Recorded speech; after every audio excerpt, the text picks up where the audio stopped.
Drivers, start your reading.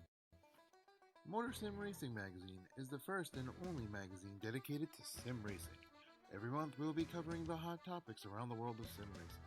So if you're looking to be in the know, go to www.motorsimsracing.com. You will find articles from your favorite drivers, leagues, and other prominent people in the sim racing community. Want an update of your favorite league? We got it. Want to learn the basics on finding a perfect league for you?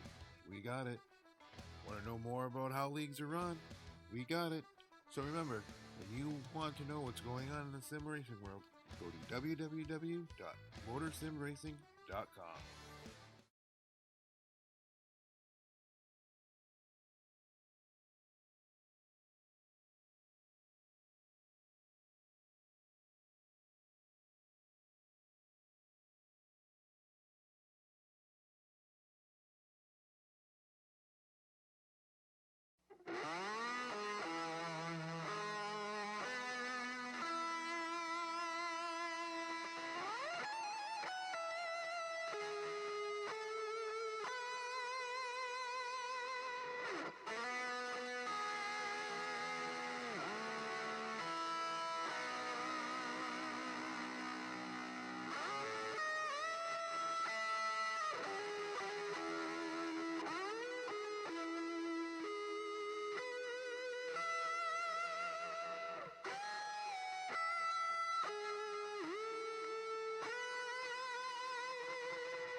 White flag 78, 11 roll 25 to staging.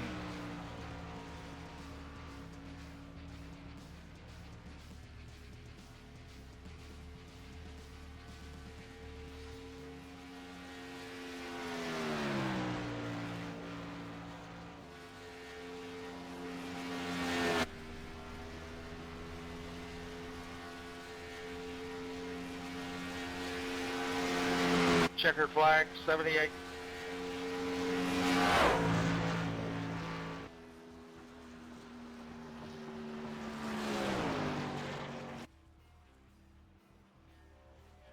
Green flag 11. All right, ladies and gentlemen, welcome tonight. I tell you what, we are here live for the Bertie Construction Monday Night Thunder Racing League Las Vegas Speedway here for the Truck Series. Joe White up here in the OSR Network booth and accompanied by John T. Wimmis. John, how you doing tonight, man? I'm doing great, Joe. Had a great time racing with these fellas last night in the ARCA race. Looking forward to seeing what they can do here at Vegas. 11, they always put on a good show. 25 roll, it's going to be fun to watch. 75 to staging. Absolutely. Right now in the midst of qualifying, as everybody knows here, the way they do their qualifying here is kind of a unique style, and it's kind of neat. It's kind of old style NASCAR way. That one by one they call them down, and we hear in the background that's Michael Redding. He's the race director here. He calls out each driver one by one, and they come down. They make their qualifying Checkered flag run. 11. And right now it's just a neat way. It takes a little longer to do, so it kind of gives us time to sit here, talk about things, and only several races into the season, John. But man, I tell you what, they have produced some exciting racing so far. Yeah, they definitely have, and they do every week, and it's been a real pleasure to watch. And don't expect anything less here tonight. We're going to see some interesting things happen. Great thing about this track is you got multiple grooves, and depending on how hard you race it, it matters if you got grip or not. If you got to go up top, so definitely see some things happen. Hopefully, not a lot of cautions, White but some good flag hard racing. 25, 75, roll 43 to staging. Absolutely, and I tell you right there, yeah, I don't. I just let these. A lot of times I let the viewers out there listening to Michael Redding, call this action during qualifying. It gives us time to kind of take a breather, sit back here, get ready for, because these guys are going to put on a show tonight. Right now, Blake Phelan is the man on point with Billy Hargrove right there beside him. But how they do this here. Now, it's also unique tonight, John, as we see in the field here. Yes, they are showing, well, if you don't count Michael, he's going to be out there, but they are showing 40 to 39 drivers. But only 32 of these will make the field. So, 8 of these gentlemen are going home tonight. Yeah, it's always great to see a big turnout, though, for this league, and they have that. They've got people, waiting in the wings to get in here. It's a great league, great owners and moderators here, so they mean business, and they want some good drivers here. So if you don't make the cut, they'll get rid of you and put somebody else in here. Well, absolutely, and that is good, because like what you just said, they want good drivers, want good racing, and I think we've seen some excellent racing in the last several weeks, especially last week. Holy cow, man, at Atlanta, that was just those guys put on a show. I don't know about you, John, but I loved every minute of it. I mean, how can you not with these guys? I mean, they do great. The beginning's always, hard charging. You got the guys that want to go. 75. They start getting settled down there for a little bit and making their runs, knowing that set themselves up at the end, and the end of the races are unbelievable with all the action all over the track. And we say it all the time, it's hard to showcase every driver here. Maybe running the top 10 or top 15, but every time you look, you try to go back there, they're making moves up front again.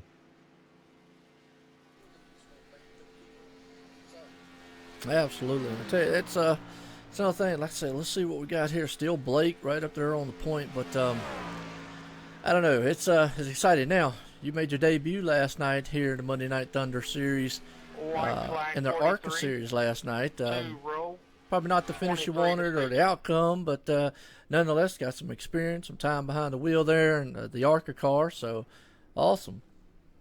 Yeah. Looking back, I went back and watched the whole race, and talking with you guys a little bit last night there. I went back and watched it, and I know exactly what I did wrong. Was not expecting under caution for it to be as fast as it was. The laps there at Southern National, even under caution, they click off so fast. So the delta between you and the pace car is pretty large. So taking 4 tires there when I shouldn't have, got myself trapped a lap down, and just never could get it back there towards the end. So, but a lot of speed. I enjoyed it. I didn't want to do a lot to cause issues for those guys. They're going to run every week and running for points, but it was a lot of fun, man. I got to say, they got some guys that know how to drive, and for a short track like that, with, 13, 14 second lap times, man, those guys really drove hard. And I mean, I'd get stuck on the outside, and you got to run with them, and it was a lot of fun, though. I got to say, I mean, they didn't have to let me go and come in and race with them, but they did, and I appreciate it. Very classy of them, and all the drivers were welcoming, let me race with them, and so, it was nice. I look forward to it. I hope I get to do it again. I know they're going to Talladega in Might give that one a shot. Good deal. Mark out there in the chat said there's no tide ride. Haven't had a chance to flip through the field here, so I'm taking you don't see. Are you telling me that there's one of the paints are off because all the paint's updated and they look like they're good to go, but or are you just saying you don't see the tide ride and he's just not going to be out there tonight cleaning the field as usual? Green flag 23.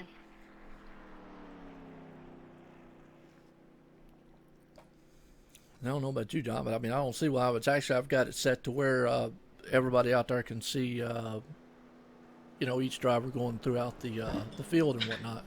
Yeah, and I've cycled through and I've refreshed my trading paints as well. I don't see one, but okay.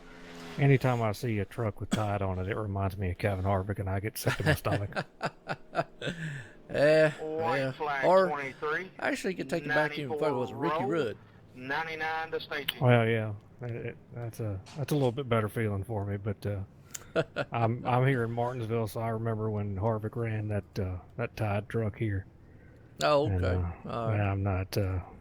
I want to like Harvick because I'm a Stewart fan and a Boyer fan, and I want to like Kevin so bad, but he keeps giving me all these reasons not to like him.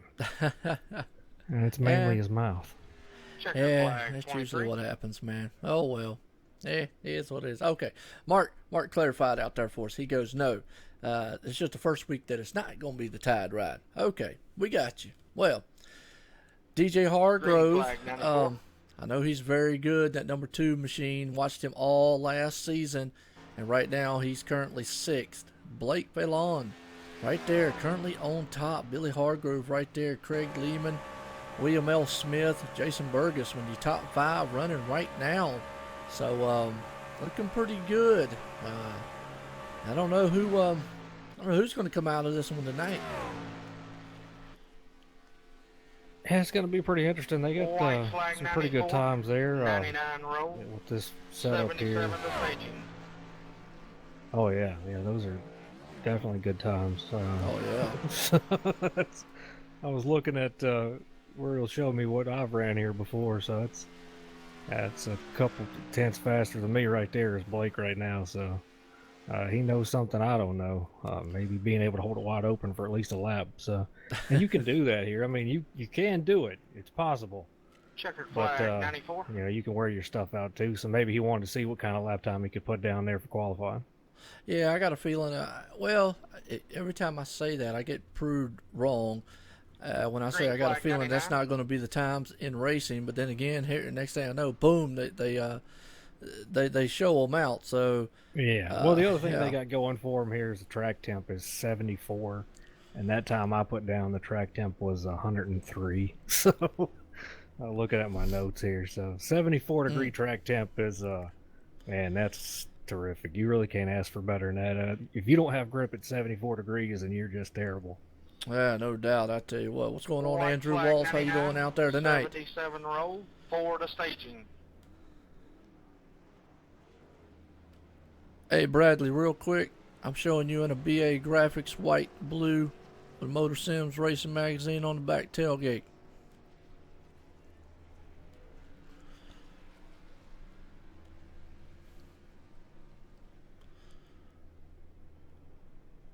You talking to me?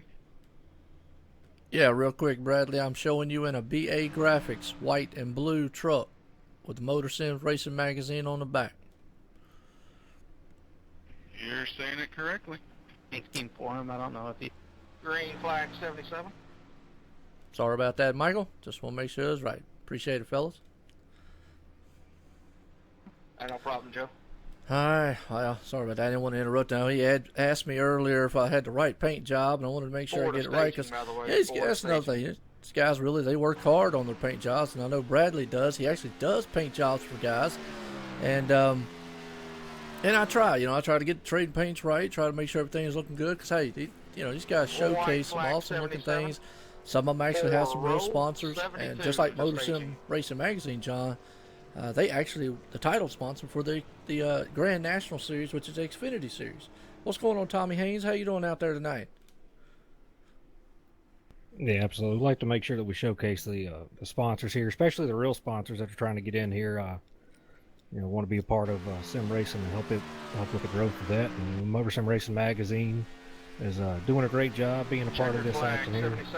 So it's nice to see them. So anything we can do, in a broadcasting group, not just us, but others out there trying to do the same thing and help, bring awareness, more attention to sim racing here. And the growth of this is just going to be huge here pretty soon. So Absolutely. it's nice to see people, taking notice of it, want to be a part of it. Yeah, absolutely. And we can't forget about the title sponsor here on the Monday night, Bertie Construction.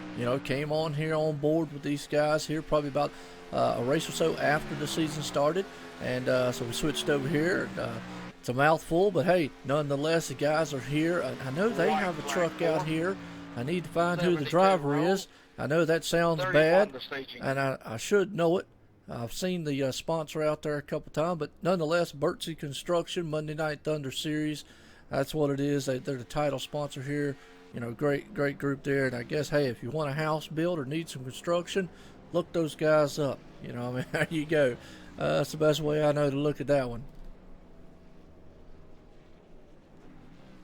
Yeah, there's a lot of leagues all over that are, starting to get attention here. We did one, was it Saturday?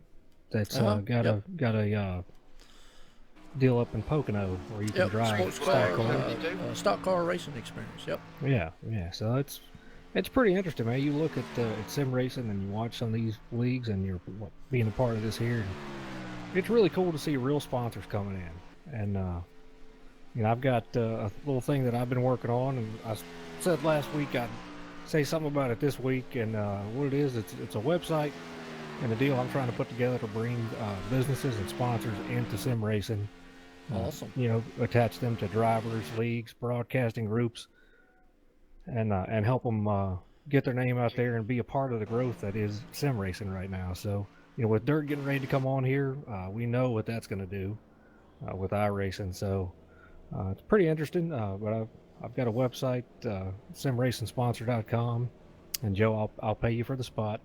And hey man, hey, you just let me know, man. We'll put it up there. That's fine if you got anything. I mean, that's what it's about, though.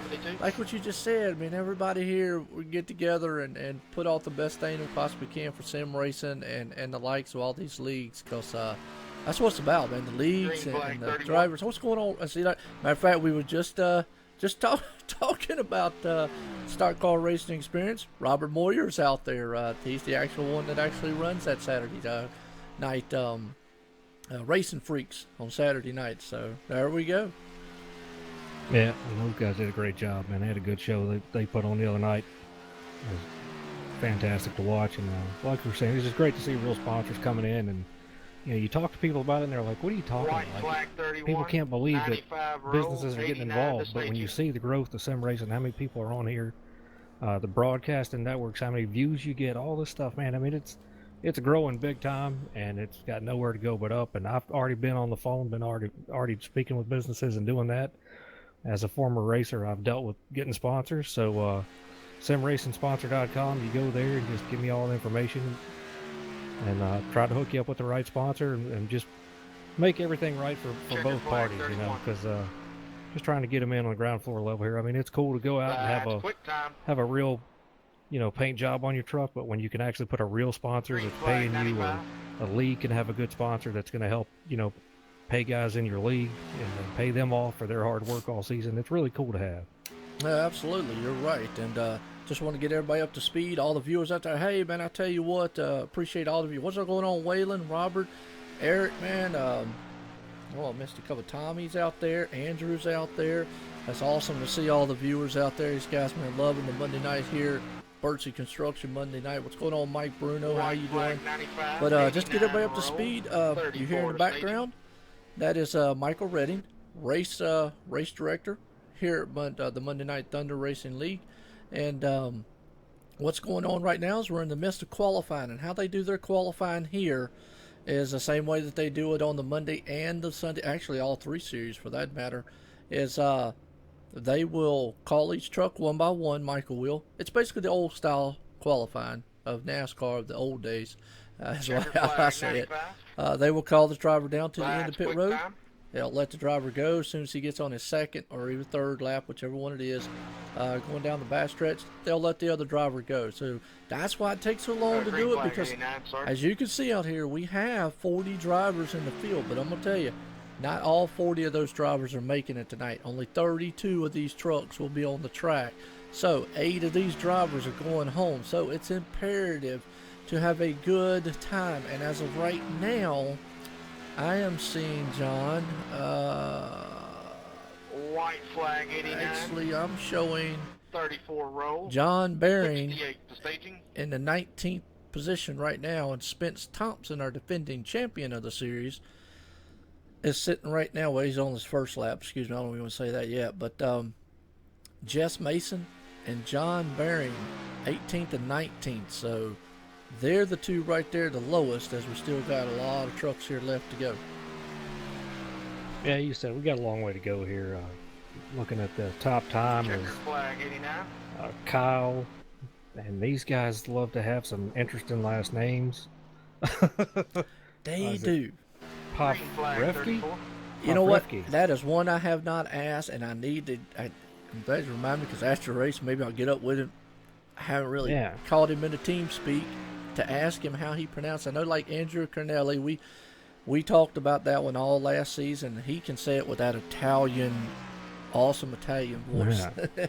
Cornelli. Yeah, he can say, yeah. Me, good old Southern, we just had to come to a happy medium, and and he said, Flag 34. Corneli's fine, Joe. You're good. That's the same way with Eric Tesh, man. Me and him just had to come to a happy medium, because he could say it so. Yeah, he can say it with a delicate sound to it. You know, it just sounds. Yeah. It sounds good. But we coined a phrase for him last night. Me and Ryan W. Daniels last night. Yeah, the Iceman from the Netherlands. Iceman from yeah, you're right. Iceman from the Netherlands, and it kind of fit him. Yeah, it kind of really fit him. Yeah, man, because he sits back there Checkered and flag he's 34. very methodical with what he does. He doesn't let you rattle him. He just has his own game plan, and what's amazing is he really sticks to it the whole time. But I'll tell you what, though, I was Green impressed flag last night. And you 68. made mention of it, of how professional he is. If he can't pass you the right way, he's just not going to put the bumper to you like that. And he didn't. It's like he said, he's running for championship, but very professional on his part. I mean, you're not going to find a whole lot of people that are going to sit there knowing I could catch you and I could move you, but I'm not going to. Absolutely, you're right. And, fellas, appreciate all the compliments out there. Usually I asked you how the stream looks and everything looks, but y'all just kind of gave me the comments White out there I've been flag watching. 68. And 15 roll, appreciate that. 33 As staging. most of you know, it's actually Dre out there. What's going on, Dre? Oh, Super Broadcasting. Dave. Super Dave's out Dave. here Yep, again. you got it, man. Heck yeah, Super Dave. Or Dre Broadcasting out there. He knows I built a computer this past Saturday. Think I'm getting through all the small bugs. You have to work all those out, but nonetheless, we'll get them. Hey, want to give a shout out there, and I want to appreciate Robert Moyer. He has been helping me Checkered flag 68. get the website up and running, onlinesimracingnetwork.com. It is coming soon, folks. I've seen the back end of it. It's coming together very nicely, so probably within the next month or so, we'll have that up and running in no time. But, hey, you can check us out on Facebook, OSR Network. Check us out on Twitter, OSR Network. And then, obviously, on YouTube, OSR Network. So, and then, also on YouTube, you can check us out, 4 or 5 days a week here, as we've got these guys, the Bertie Construction Monday Night Thunder. Tomorrow night, we got the Motor Sim Racing Magazine Monday Night Thunder game. And then Wednesday, Racing for a Cause. White flag And then obviously 15, ExtremeMotorsports99.com on 42 Thursday. to So staging. full week here. Y'all get your full man of old Joe White up here in the booth. And John will be with me here for the next 2 days. Then I got old Ryan W. Daniels with me on that. And man, I tell you, as always, I appreciate y'all guys for what y'all do, and y'all come up here with me. Man, it's a pleasure to be up here doing it. I've told the story before, but I just shot you a message one night and was like, hey, man, would you like, a little help up Checkered there? You flag want to take a 15. breather every once in a while? And gave you my background and everything. And, you were like, sure, come on. And you didn't have to do that. This is your baby, and, you're trying to take care of it and do a good job. But you didn't know me Green from flag Adam, but you gave me a 33. shot. So Yeah, I definitely appreciate it, and it's a lot of fun to be up here and watch these guys race, and at the same time having fun. But man, I really learn a lot watching these guys at the same time. I mean, it's improved my racing dramatically. So Oh, you can. you really can. I mean, you watch what these guys do. Last night wasn't a good example of what I could do. I mean, finishing 15th, out of, I don't know, I started like, 23rd or something, I guess. I don't know. So last night was fun, but you can learn a lot. But getting back to that, man, like, gave me a chance. You got Ryan up there with you, and it's really cool. We enjoy doing it. I definitely do, and just trying to put on a good show here for the viewers, and that's why you make sure you go back and all these are posted. So if you feel under the weather, you end up missing one, and you just want to hear Joe's voice so bad that you just can't stand it, you can always go back and watch it again and be entertained. I hear you. I guess I'll use the word just blessed and thankful for everything that's come along to the leagues here. These guys here at the Monday night, and I've said it before, just like the Extreme Motorsports 99 over there, it's where I've got started, and you never forget about that. These guys over here at the Monday night here, though, they've kind of just opened up arms and said, hey, come on over. And it's been a great thing to do, not just one, not two, but all their series, all three. And it's awesome. Who's in the booth? There's John T. Wims is up here tonight, Dave. He's up here in the booth with me, man. He's up here in the booth on the Saturday, the Monday and the Tuesdays with me. So awesome for him to be up here. And I think Eric Tesh out there said, guys, the message for today is going to be steering input. So absolutely, yeah. I guess but cool that he comes in here and tells us, because we always sit here and we wonder. We're like, man, we want to talk to these guys, and you can't. And you're like, well, how's Eric Teshka doing so well? And now we'll know.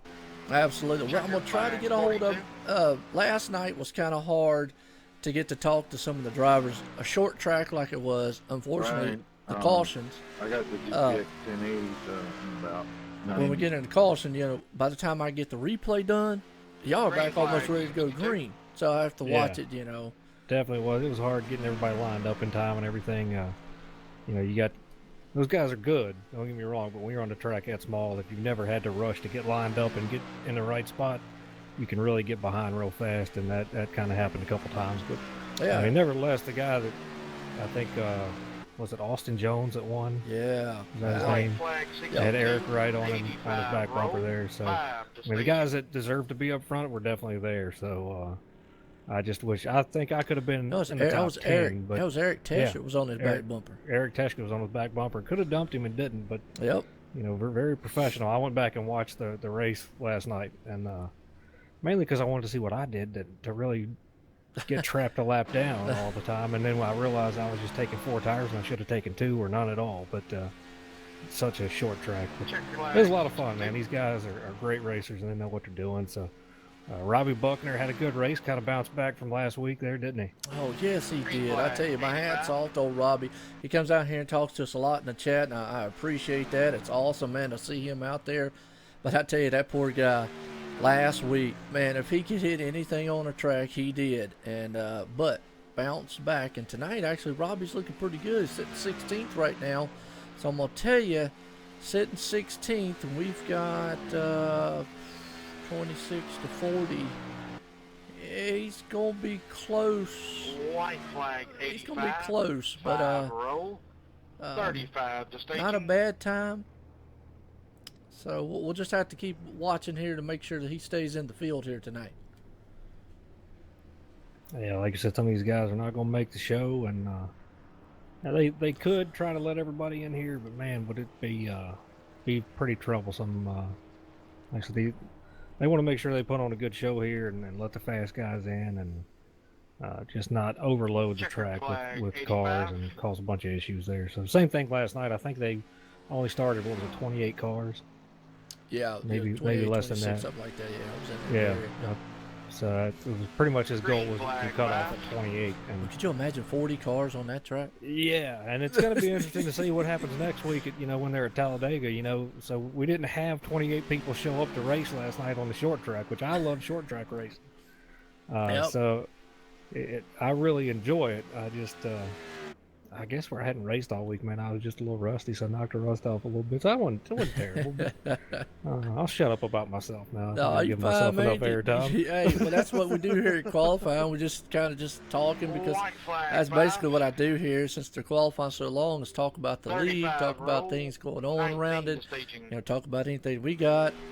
Talk about the viewers out there. Robert just said. Interesting to see how many people show up next week. When all you gotta do is hold the pedal down and turn left. Oh Lord, yeah. Everybody comes out of the woodwork. All of a sudden everybody's a driver. Well, to coin that thing, as I always say, the restrictor plate tracks, and I always get beat up for saying it, especially from Ryan and them, is I call it the no skill track because it's basically what you just said.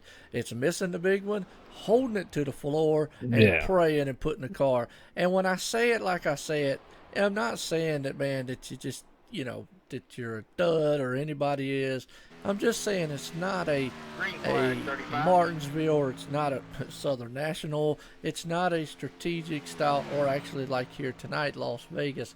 It's not where you got to have steering input, throttle it's control. Not a driver's track. Yeah, there you go. It's all about putting yourself in position and luck. And it's 70-30, with 70% being luck.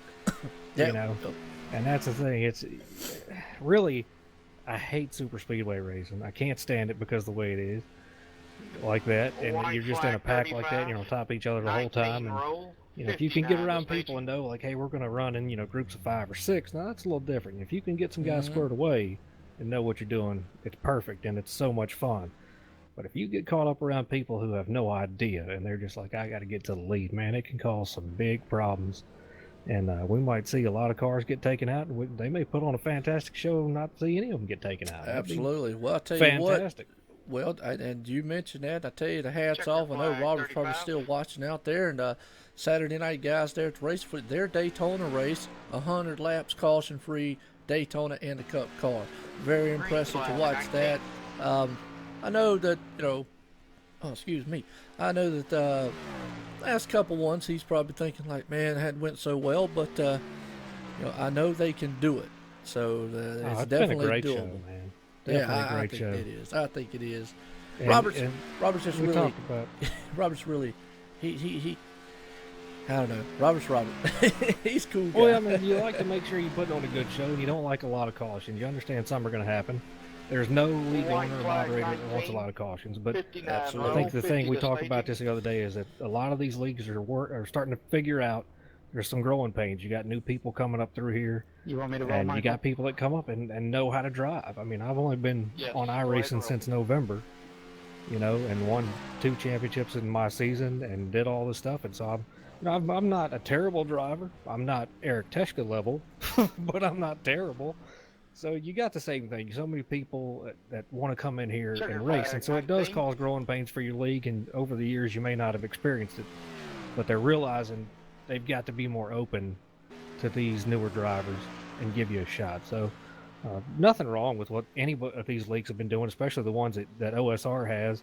They've all done great jobs, and all the racing up front, top 10, 15 cars, is always hard charging and so much fun to watch.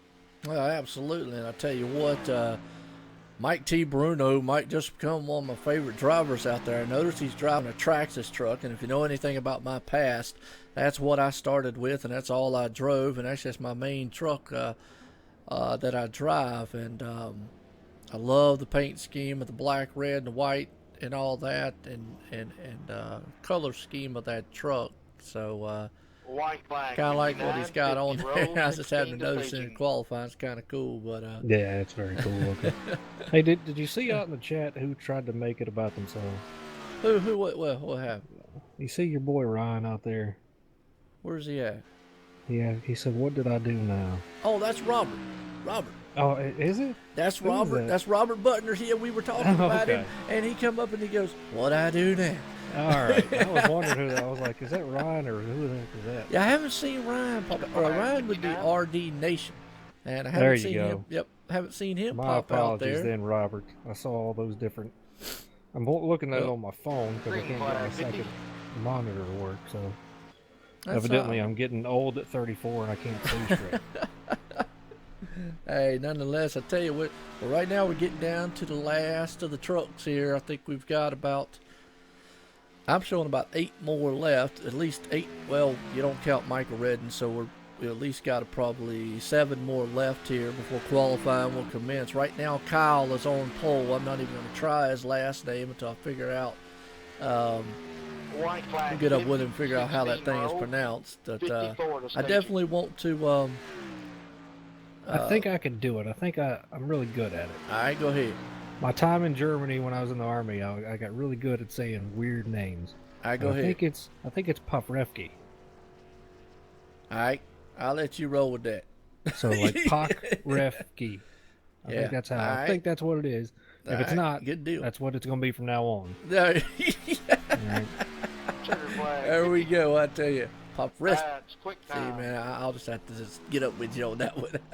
Well, Waylon Lamb, boy, I tell There you we what. go. Look at that man. time, buddy. Good. Wow. 16. Holy cow, Waylon, man, now he's a regular out in the chat a lot, man. He sits out and chats with us on other leagues and gets out here and watches the streams. And boy, I tell you what, I noticed I hadn't seen him say anything. I see why. He's been down there, man, up underneath the hood, putting the doggone rocket booster in there, and he just flew with a 29.958. Wow. That's the first driver to be in the 29-second bracket there. White flag. That's moving, 16, buddy. That's doing 54, something, getting it done right 12 to there. staging. Absolutely it is. And I tell you what, Waylon Lamb says he's got Out Front Motorsports on the side of his truck. No doubt about it. He means business to be out front tonight at Las Vegas Speedway. Wow. Yeah, it's a pretty good improvement over his practice time. His practice time was a 30.040, so just a little bit faster there. So he had a super fast practice time anyway, so kind of expected to see him up there. But breaking that 29-second bracket there, that's getting that thing in the wind, buddy. Well, let's see what his teammate can do. Aaron He's Friend. gonna have some competition for that 29-second bracket, I believe. A couple of these drivers we got coming up. Yeah, we're getting down there to the last of the guys. That's how they do it here. They actually take the, I don't like saying it, but the slower of practice times, and then they go from there down. So let's see. Robert said his nerves are out there right now. Well, you're sitting 22nd, Robert, and by my calculation, you should be okay in the field because there's only, you can't count Michael. So what, 6 positions left? Oh, man, I tell you, Aaron Friend is old Waylon Lamb's teammate, and he's sitting there in 9th. He put down a good time. But, yeah, you're right. Waylon just got out in the chat and said, whew, what a fun lap. You ain't lying. They're going to take your car and take it back in the back and have to check that thing out, man, because that's just blistering pace. But let's watch Chris Akers here, though, because Chris, well, I was fixing to say, he came close to a 29, 30.012. He improved his practice time by a little bit. Sitting second right now, though, so no shame in that. Absolutely, Waylon. Well, so far, PC, cross my fingers, knock on wood, and all that good stuff. It's holding up fine, and everything's good. Hope we won't have no hiccups tonight.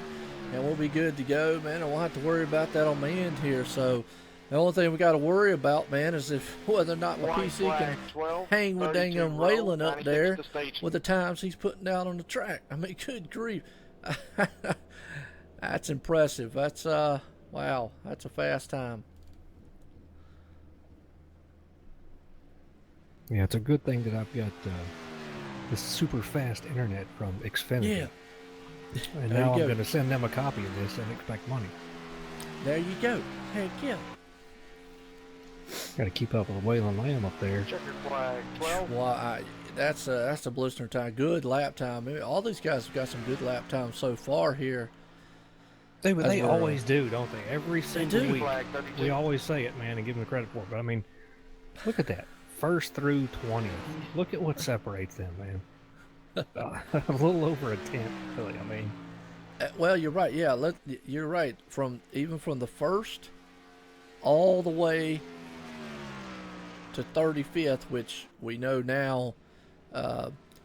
Right now, the man unfortunately sitting on the bubble. Terry Perry Mason, that's what I like to call him.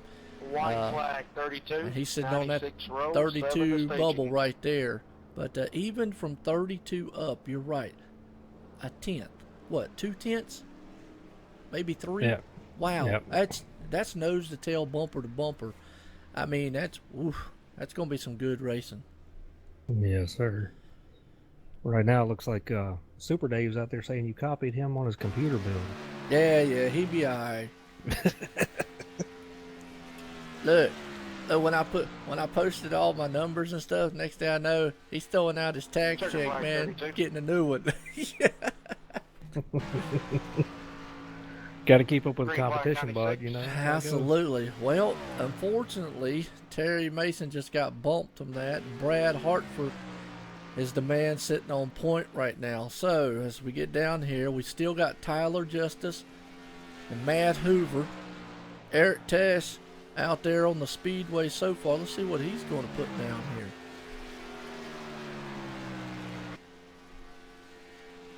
And for some reason, I'm not showing a paint job on Eric's machine tonight.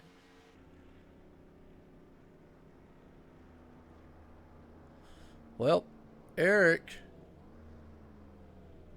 he's still doing his time. His first lap wasn't the fastest, but I'm going to tell you.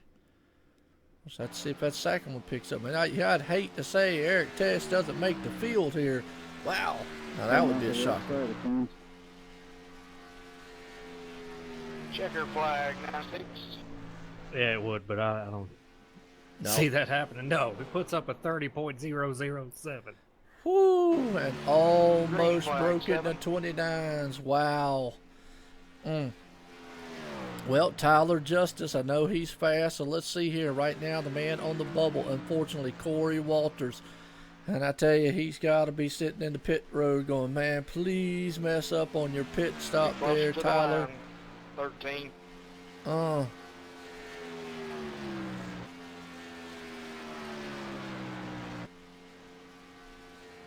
So we still got him and Matt White Hooper to flag go. 7, 13 row, 18 the staging.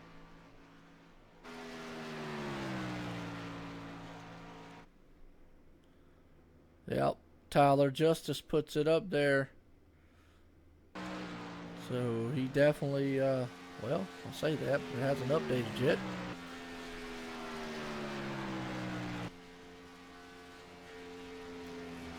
Does make for a little more suspense here to see who's going to get into the 32 field, but there Tyler Justice 13th. Yeah. And now we got Ronald White sitting on there. Green flag 13. And I tell you, the man who is probably sitting going, wow, I made it, is Austin Jones, because he's 31st on the field. And Ronald White's the man sitting there going, please mess up that first lap or something. Let's see what Matt Hoover does here, because it's going to set our field here. White flag 13, 18 row.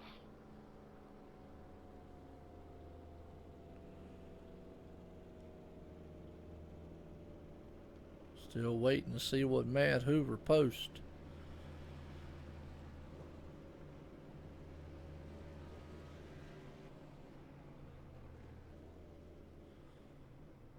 As far as I know, like I say, that was the email earlier. They said 32 trucks. I will find out after this if they're going to let them all go. And there you go. Matt Hoover does move it up there, and it puts Austin Jones on the 30-second mark. I didn't see Blake Neese still running. So I might take that back on the fact that Austin Jones might be safe.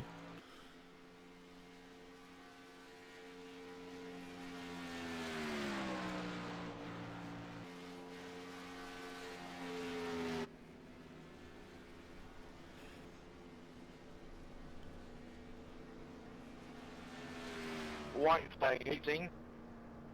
Yeah, I apologize for the 32. Apologize for the silence there, Joe. My mouse died on me, so I was trying to fix that. I couldn't cycle through and see anything.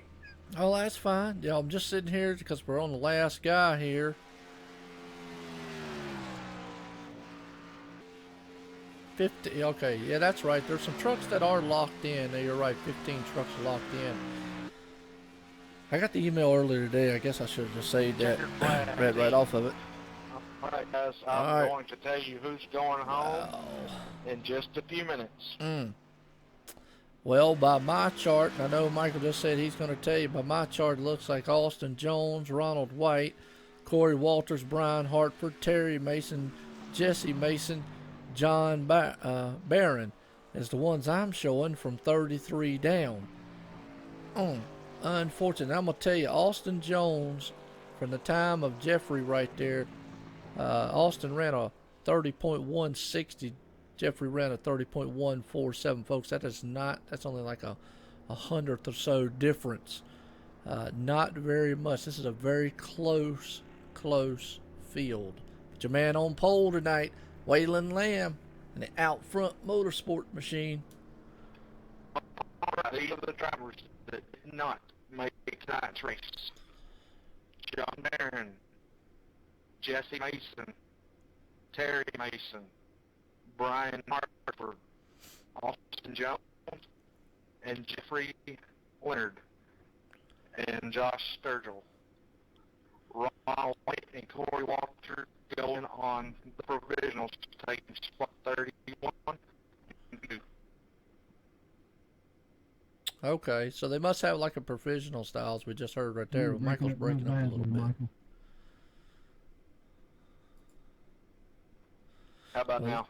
Let's see if we can't get a word with old Waylon Lamb out there. All right, the guys who did not make the show. Again, John Barron, Jesse Mason, Terry Mason, Brian Hartford, Austin Jones, Jeffrey Leonard, and Josh Sturgill. Ronald White and Corey Walters are taking spots 31 and 32 on provisionals. Okay, I cleared that up for us. Congrats, Waylon. Good luck, gentlemen. Also, for the guys who did not make the show, you will still get awarded 14 points.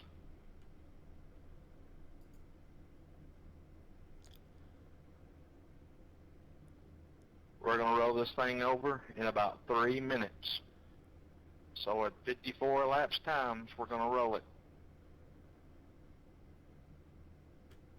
Waylon Lamb's Joe White in the booth. Got a copy?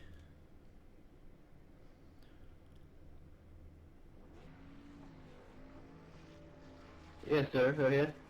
Well, Waylon, I tell you what, you got Out Front Motorsports on the side of that machine there, and I tell you, you don't lie when you put that thing there with a 29.958 blistering time. I think Michael and company's going to take that truck, tear it apart in the back, and find out what in the world you got running under the hood. Awesome time. Congratulations on the pole here tonight at Las Vegas Speedway for the Bertie Construction Monday Night Thunder Series.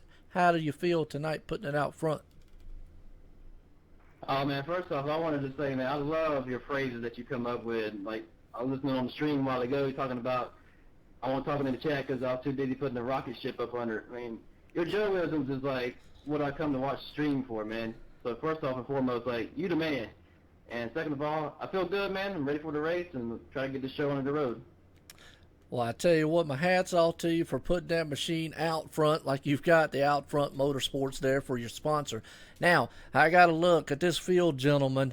The times from all the way through 32. Wow, you're only talking about maybe 3/10 separating this whole field. You understand, that's each of y'all sitting in the passenger side seat of each other's truck, just about, as you go around Las Vegas. Now, keep the fenders on it, take care of them. We'll see you at the end of this race, and have a good one. Thank you, and hey, keep up the excitement out there for us. Well, John, it's going to be electric. And on that note, I'm going to take a quick break. I'm going to step away just a second, as I know we're not ready to go yet. So, and then we'll get your grid going, folks, and I'll be right back.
Yes, sir.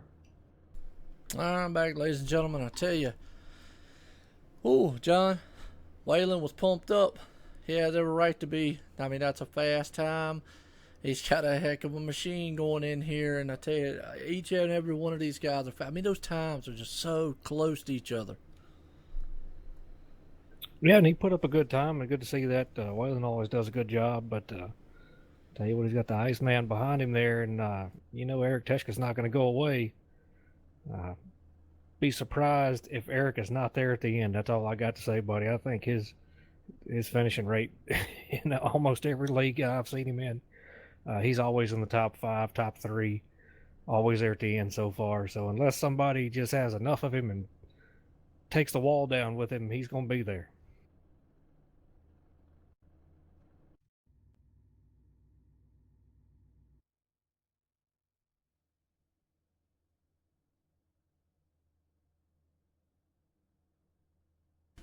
All right, well, I tell you what, it looks like we're about to get set here, folks, to go racing tonight here at Las Vegas Speedway, the Bertie Construction Monday Night Thunder here. I tell you, these guys are about to put on a heck of a show, as I like to say, all night long. Got any fan favorites out here? I always try to pull for Eric Tesh, not against any other driver out here, but just kind of just one of those things. I always just say, hey, Eric. But I guess Waylon wouldn't be darn bad of a pick tonight.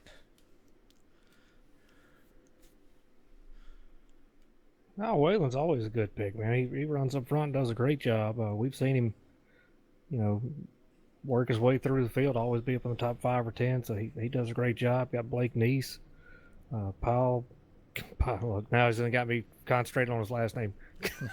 Kyle Pofrefke up there. Matt Hoover, who's also fast all the time. So we got some good trucks up here, good drivers here. Oh, yeah. All right. Well, I'm going to run down this grid right fast here, folks. On pole tonight, Waylon Lamb putting it out front here. Eric Tesh right there, the Iceman for the Neverland, sitting in second. Chris Akers right there in third. Ryan Broderick in fourth. And we got Blake Neese in fifth. Kyle right there in sixth. Matt Hoover in seventh. Jason Alexander eighth. David A. Levine ninth. And Christopher Matthews rounds the top 10. So, John, as we look through this field here, a lot of fast machines, a lot of fast trucks, a lot of great close times. And Las Vegas is a multi-groove track. You're going to see low, middle, high running. I think we're going to see some 3-wide racing, 2-wide racing. What do you think? I'm definitely going to see that middle groove come in there. You can see some 3-wide here and there, but definitely as your tires wear and time start falling off, the truck almost wants to drive itself into that second line anyway, so the best thing you can do is just let it sit there and go. But man, it's going to be interesting because you look at it right now. For second place, Eric Teschka ran a 30.007. All the way back, you'd have to get to 19th before you get to 30.1. So fast times all through the field here. Absolutely, you're right. As we're about to hit some blistering pace here, I tell you what, what's going on, Michael Bain? How you doing? Got Tommy out there. As most notably, like I say, I want to appreciate all the viewers out there.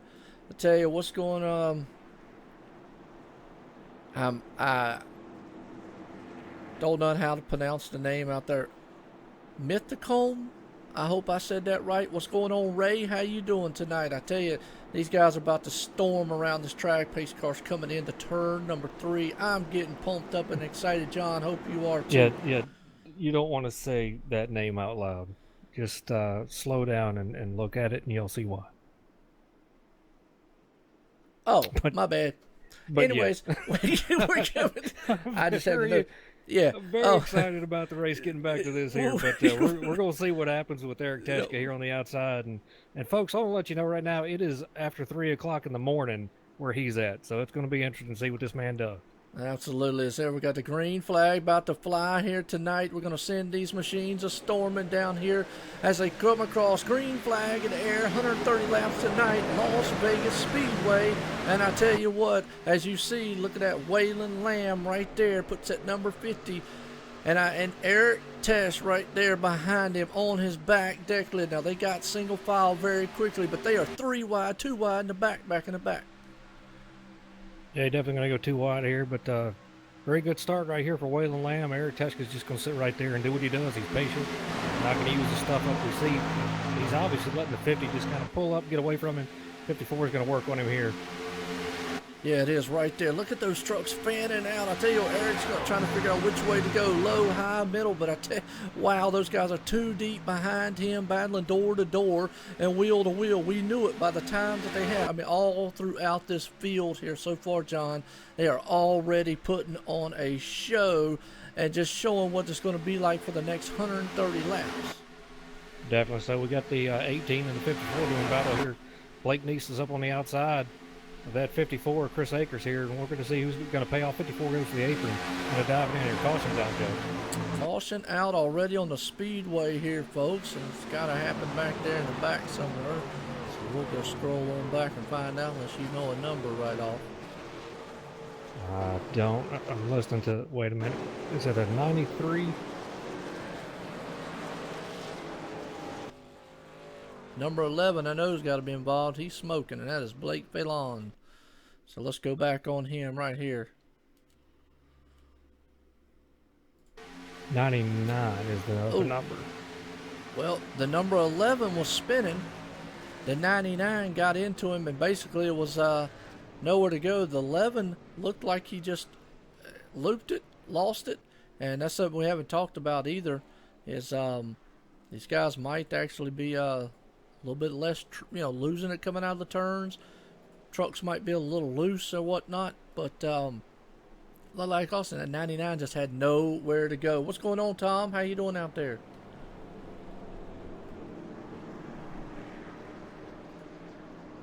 Yeah, that's the thing that we saw here before. This track is notorious for taking out people behind you. So you may, self-spin, but you could take 2 or 3 guys with you, and it's very unfortunate when other people get wrapped up in your accident. Absolutely. And there we go. There's the truck I'm looking for. The title sponsor here, Bertie's Construction. Bertie's Construction. I know I was saying that. I want to say Bertie for some reason, but it's Bertie Construction for the Monday Night Thunder. Right there, Matt Hoover's running their paint job. Very good-looking truck right now, currently 5th here. And I tell you what, see if we can't get a word in with that man right fast. Standing to the right side's good. Michael's talking, so we'll give it just a second. Have to. Thanks, Michael. Matt Hoover's Joe White in the booth. You got a copy?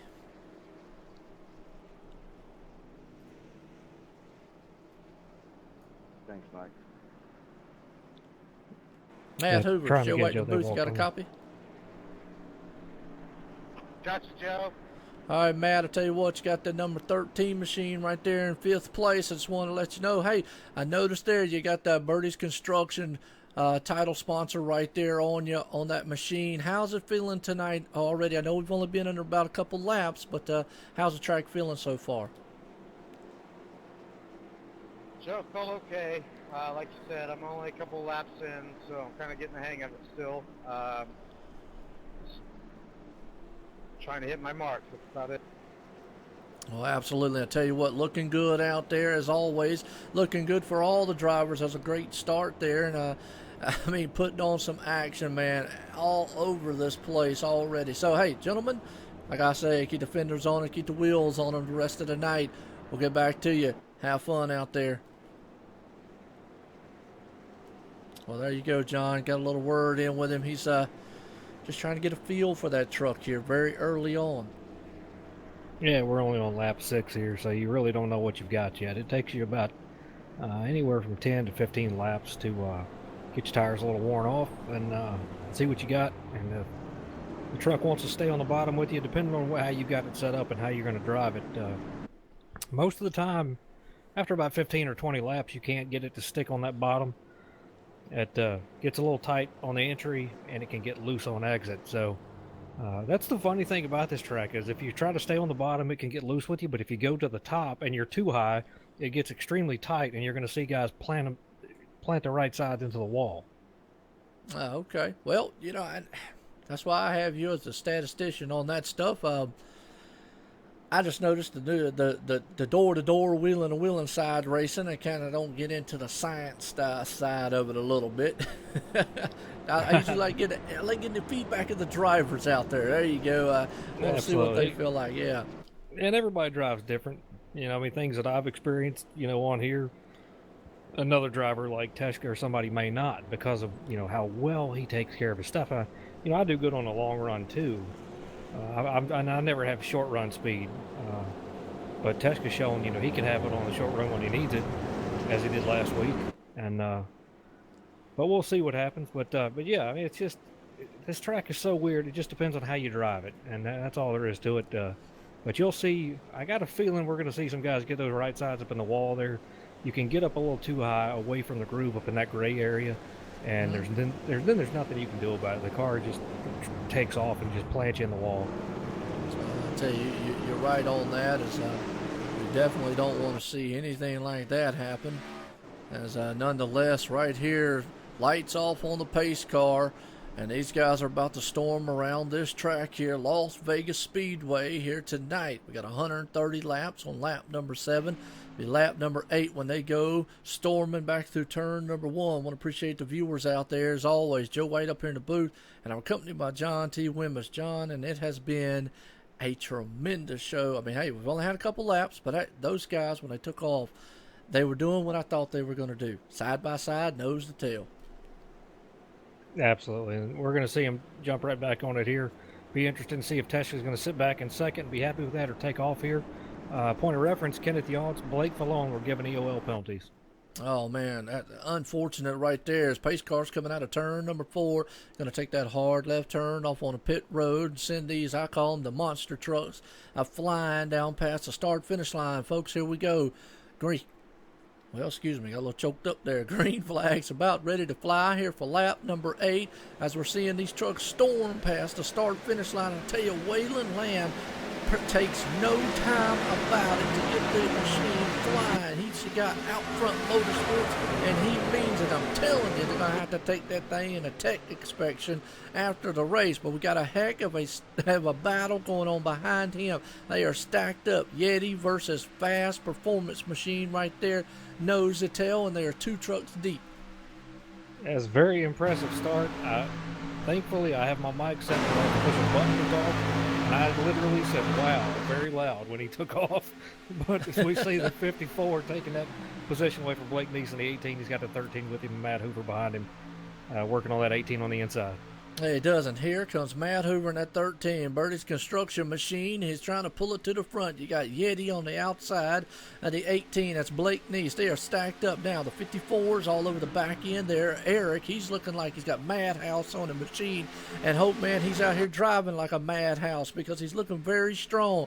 But he's got to be a little bit stronger, I hope, man. I think everybody's going to be a little stronger to be able to run down that out front motorsports because Waylon Lamb right now is putting, we got a wreck in the back.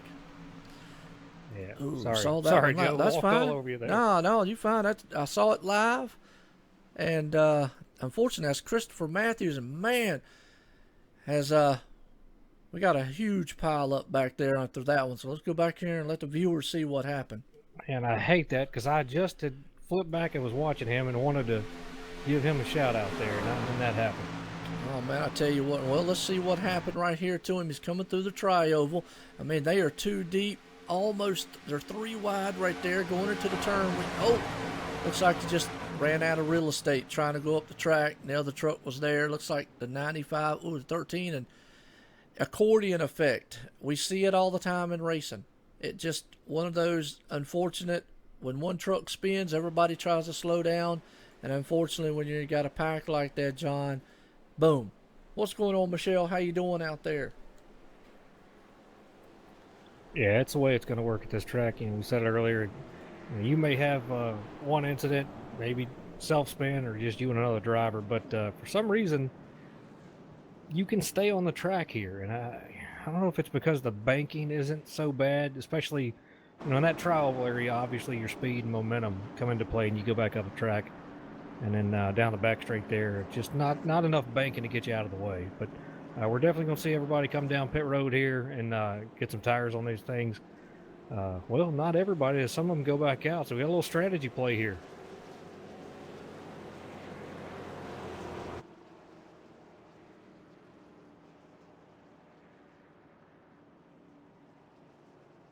Oh, you're right. I was just checking on something right there real quick. Sorry about that. Under Were you caution here. trying to learn again. how to speak Spanish because Michelle's speaking Spanish to us? Yeah, that's it. Yeah, hey, Google it right fast. Get the Google Translator out. Yeah. Man, I It's tell you worth a what. Google. It is okay. Hello, amigo. I know what hello. Hola. I know that means hello. And amigos, I think that means guy or girl or something like that. I don't know what the Beano's. I don't know what the other part means. Anyways. Buenas noches. Oh yeah, I've heard it before. I really don't know what it means. So Yeah, we got to be careful talking all the Spanish though. Trump's looking. Yeah, well, you know what? Trump's I don't watching. care. Free America.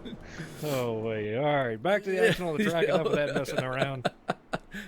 Yes, it is. We're back up here in Waylon Lamb. Boy, he has been on control the whole entire time now here. And Chris Akers, the Madhouse machine right there behind him, is trying to figure out a way to run down that out front motorsports machine back there. And you got Bertie's Construction, Matt Hoover there. So you got the man that says, I got out front here tonight, and I'm going to try to stay out front, gentlemen, and I'm going to do everything I possibly can. You got the man behind him with the madhouse there saying, look, I got a madhouse full of cats up underneath the hood, and I'm going to try to figure out how to run down and take down the damn old out front motorsports. And then you got Bertie Construction behind him. He's got the tools, he says, to get the job done tonight. So, fellas, we are going to be set here for 130 laps of some pure exciting racing. We've already seen it so far, John. Absolutely. I will tell you right now, some guys sitting in what I think would be the catbird seat is that Jason Alexander in the number 5. He's starting in 5th spot here. Matt Hoover obviously in 3rd behind the leader. So see if he can't take off when Waylon does. So far, Waylon's restarts have just been just Dead off on. the chain, out of this world fast. And don't know what happened to Eric Teschka to get him so far back. He's in 11th right now. Unless that many guys, did that many guys stay out in front of him? Because I know think they some of them did. went back I think out. they did. I believe they did. I you're know right. Blake Neese went back up on the track, but 13 laps in and not taking tires at 13 laps. I don't know. It depends on how you've driven it, but I believe the guys on tires here are going to have an advantage here for about a good 10 laps. And they might be thinking, too, as hard as these guys are with the times like they are, there might be another caution because, obviously there could be another caution here. And that could be another thing just to think about. So, not sure.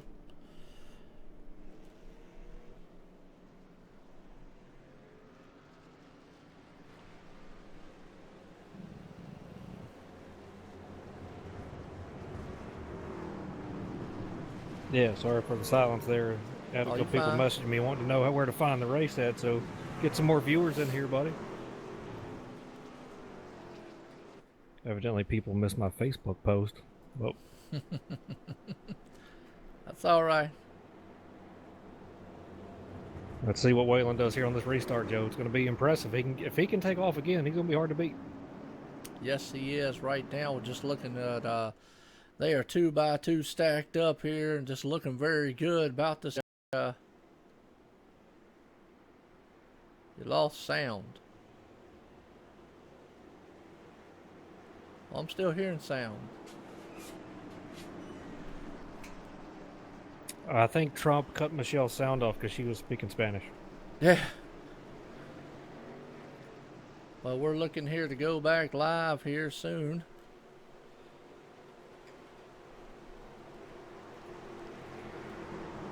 Yeah, I've got sound on my end here. Okay, good deal. All right, well, have to go back green flag racing here, folks.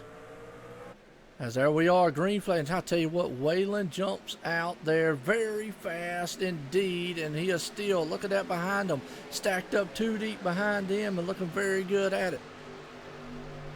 What a unbelievable restart Waylon Lamb is getting right now. I don't know what he's found or what he's doing. But I'm going to tell you right now, buddy, it's working, and that's what he needs to do is to get out front and be in that clean air. Yes, it is right there. And I tell you, they are still stacked up, nose to tail behind him. Looking very good right there. I tell you what, these guys are putting on a heck of a show. They're almost 3 wide in the back there. Absolutely. I'm looking at the 5 car of Jason Alexander. I was talking about him earlier, being in the catbird seat there, working on that 54, going after 4th place here. He's on the inside. He's got the preferred line right now this early on in the race. But if the 54 keeps his momentum up on the outside, which is pretty impressive this early on, he's going to take that exit away, and he's not going to be able to get the run. Yeah, it is right there. The 54 is hanging on the outside there, trying to hold on. Very good as we see the 54 on the outside there. He's got Jason Alexander right there, that number 5, I believe it is. Yep, number 5 machine there. Jason Alexander looking very good right there. And I tell you, these guys are battling door to door here, and that's for the 4th and 5th spot, folks. And door to door, the 5 pushed up just a little bit there, whether it was by accident or by design, to see if the 54 would give an inch, and the 54 did not. No, he didn't. 54 is going to take that spot back away, Joe. But I'm going to tell you what, he put him to the test right there to see what would happen.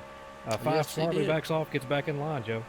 Yeah, you're right, man. Hey, that is awesome. Right behind them, though, they are battling it up. You got Corey Walters right there in the inside there. Danny Flynn. Now, Corey Walters, boy, I tell you, he started 35th. John has moved all the way up to 6th spot right now. They are definitely moving up through this field as I'm just riding on the inside of some of these trucks here. Zach Linger right there in the 8th spot. Mike T. Bruno as they're fanned out single file, trying to go through the field here in the back just a little bit to get a better understanding of what's going on, or some ideas of some trucks. And Bradley Wilson, he's under fire by Aaron Friend right there, which is the teammate of Waylon Lamb. Yeah, I'm going to tell you right now, that 12 of Corey Walters, that's a man right there that knows how to drive. Had the pleasure of racing against him last night. And he came up through that field. He was putting it on for quite some time there in the short track deal. But Corey Walters knows what he's doing here in that Texaco Haviland machine. Got the 33 behind him with Danny Flynn and Zach Linger, Mike T. Bruno, Mr. Lucky, and the Iceman sitting there in 10th place. So maybe the Iceman just letting these guys go and maybe burn their stuff up here, expecting a long green flag. You're right. He probably is trying to expect a little bit of green flag here. Definitely want to appreciate the viewers out there. And I tell you, as always, this league, man, pulls in some. And they have got some tremendous racing going on in the back here. Actually, if we go further back here to the 17th and 18th, they're neck and neck, side by side, just tearing it up back here a little bit. Action going on all over this track, and that's what we felt like was going to happen, John. The trucks were so fast, so evenly matched. This is what we expected. Yeah, absolutely. Here, I'm looking at the number 7, Tyler Justice here, moving on the inside of the 31 of Andrew Cardinale. And up on the inside of that 31 right there, trying to take his position away. And Tyler always shows a lot of speed on the short runs here in the first part of these races, and has a little bit of problems there, towards the end of the race, finishing these races off, but he's in good position. So hopefully patience will pay off on his part, and we can see him take home a pretty good top 10, top 5 finish here tonight.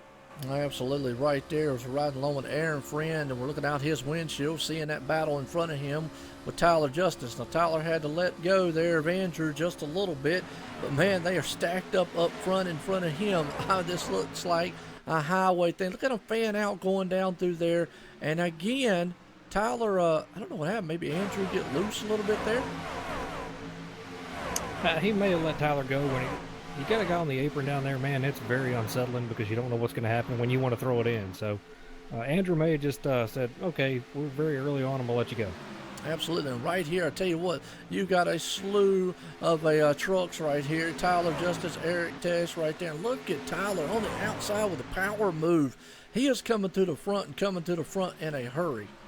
Went around the Iceman from the Netherlands right there like it was nothing, but we know Eric Teschke very well, and he'll let you go by and let you get your confidence level up, and 5 or 6 laps later, he's blasting right by you. So we'll see what that 96 will do here in just a couple laps. I believe he's doing exactly what he wants to do, and he sticks to his game plan. Yes, he does right there, though. Look at Eric Fire back on the inside there. A little bit going to try to use the target machine for an advantage, but no, nonetheless, the number 33 machine moves down. That's actually Danny Flynn right there, the number 33, as he moves down on the inside. Don't know which groove right now is the best, because I've seen guys pass on the bottom. I've seen them pass on top. I'm going to say maybe the top side is probably the better groove as of right now. Yeah, as the tires were on, after about 10 laps on new tires, you want to move to that middle groove there. right where Tyler's at, in my opinion, he's a little too high right there.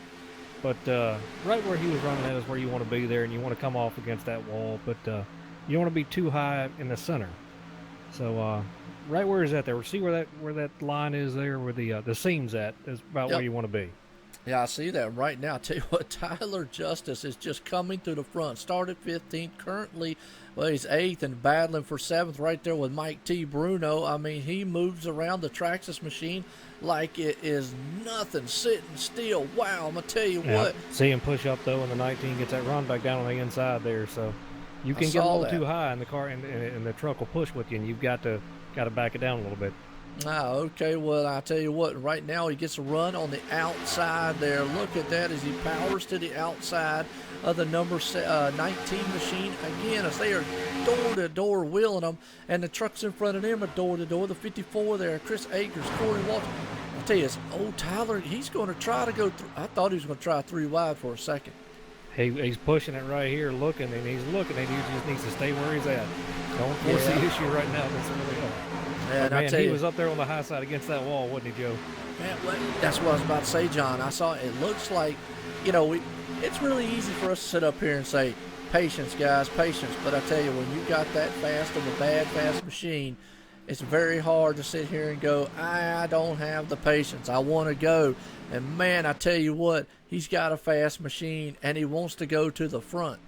He definitely does, and he always does. And my thing is, I'm a Tyler Justice fan. I love watching him run because he does exactly what he's doing right now, being methodical, just picking them off. And look who he's bringing with him. And look, the Iceman's going to be right behind him, and we knew it. This is what the Iceman does. He sits there, and he's just patient, and he says, hey, guys, get your confidence level up, and when I go by you, I'll wave, and your confidence is going to go right back down. Absolutely, and I tell you, there you go, the 96 following in the footsteps of the 7 as they are coming through the front. And I tell you, at the meantime, Waylon Lamb has lost the lead up here, so I'm going to come back up here up front and see. But I tell you, we got a breakaway up there. Right now, Blake Neese, your man up front, up point right now. We got Matt Hoover in second, Waylon Lamb third. He's got Zach Lingren closing in very fast on him. Mike T. Bruno there in fifth.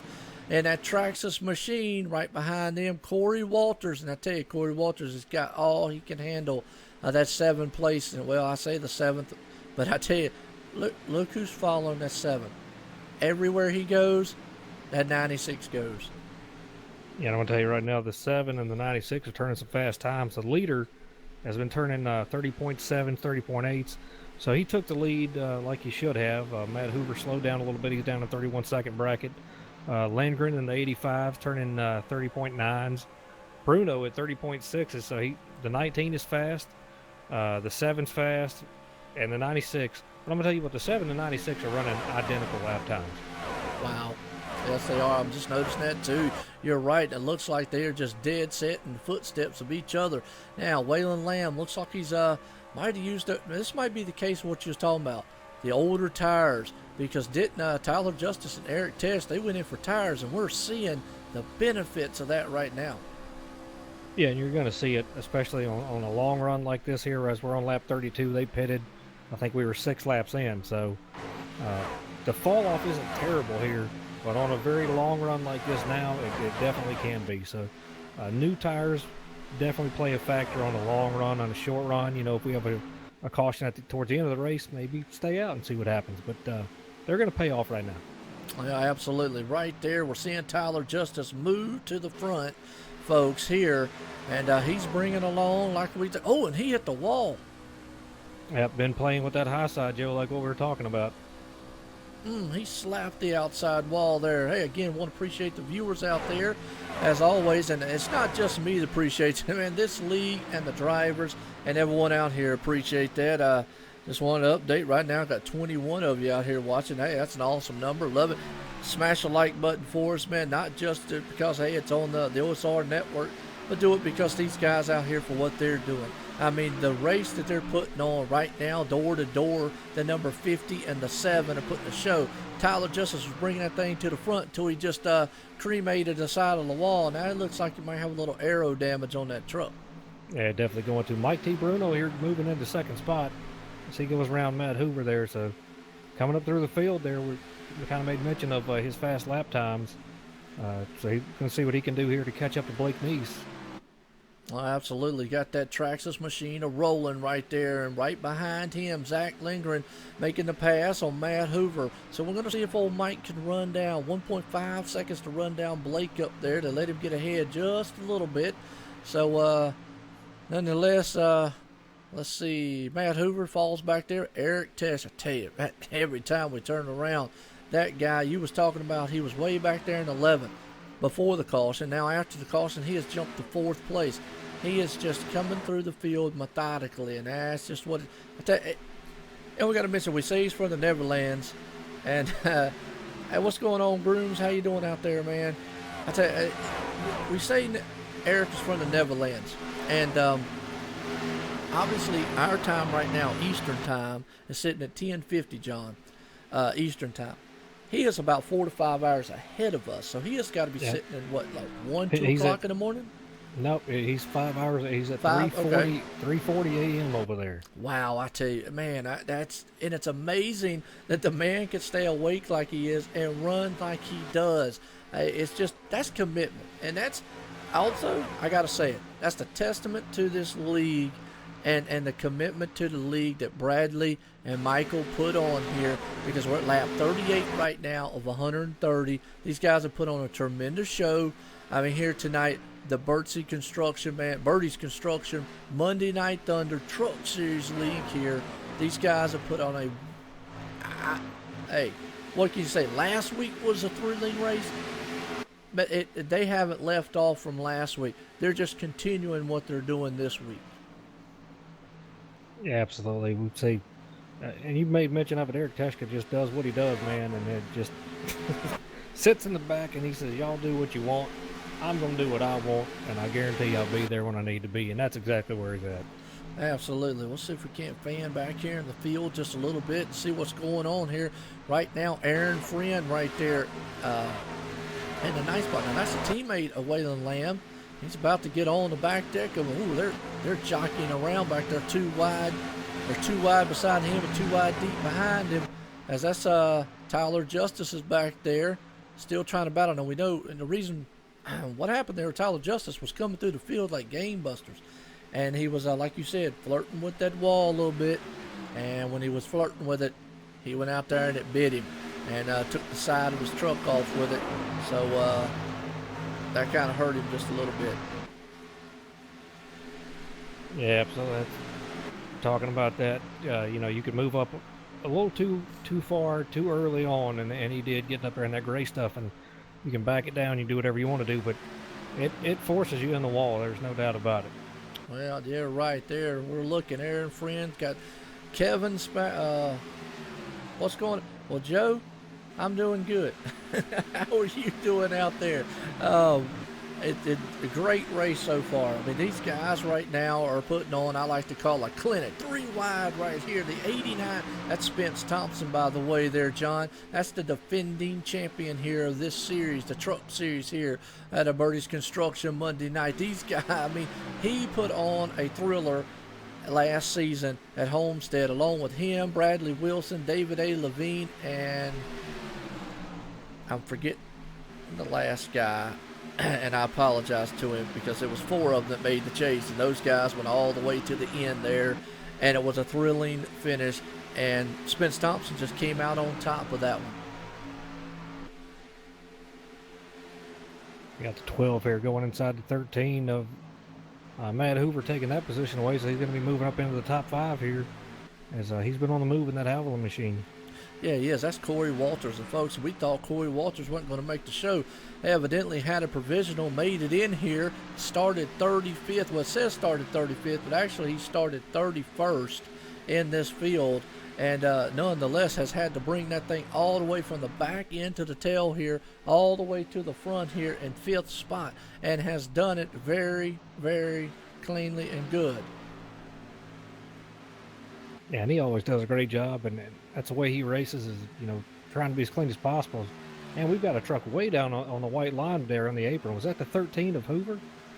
Let me go here and check right fast. I'm not 100% sure. They saved it, whoever it was. I missed it. Goodness gracious.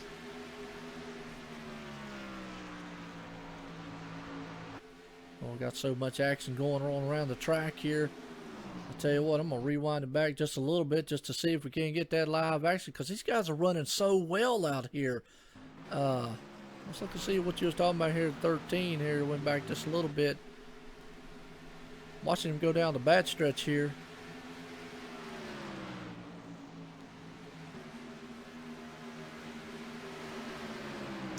I don't see I'm sorry, that's the 5. It's the 5 It truck. was the that 5, went down there. okay. Yep. All right. Well, I tell you what, we appreciate your service as always out there.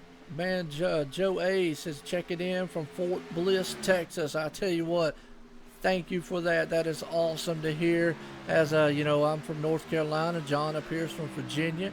I've been to Fort Bragg several times. Awesome base there, nonetheless and whatnot.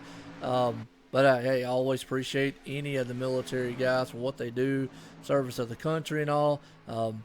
I personally didn't serve, but I thank everyone that does, because I know that is a very important and thankful job that y'all do, and a very what's the word I'm looking for? I don't know, because I'm a vet. And I don't want to brag on myself. Oh, Lord. Selfless. Selfless is the word. There you're you go. for. Yep, that's the word I'm looking for. Yep. So anyway, appreciate it, and thanks for tuning in. Hey, I tell you, man, these guys here tonight have put on a show. Not just for us up here in the booth, as Waylon likes to say, the booth, as he puts it. Not so much for us here. Man, they put on a show out here for all the racers, y'all viewers, and everyone. And I tell you, if you haven't caught the beginning from the green flag on, I'll give you a quick summary of the race right fast. Lap 47, 130 have only had 2 lead changes and 2 cautions. That is awesome. I mean, that's just, wow. These guys do what they do. They put on a great show, and they all know what they're doing here. I was watching Mike Bruno in that 19 trying to challenge Eric Teshka, and Mike was really forcing it in there. They were really close together, and I was looking for trouble to happen, but very, 2 good drivers, and they know how to run with each other, and I think Mike decided that he wasn't going to pressure Eric all that much there.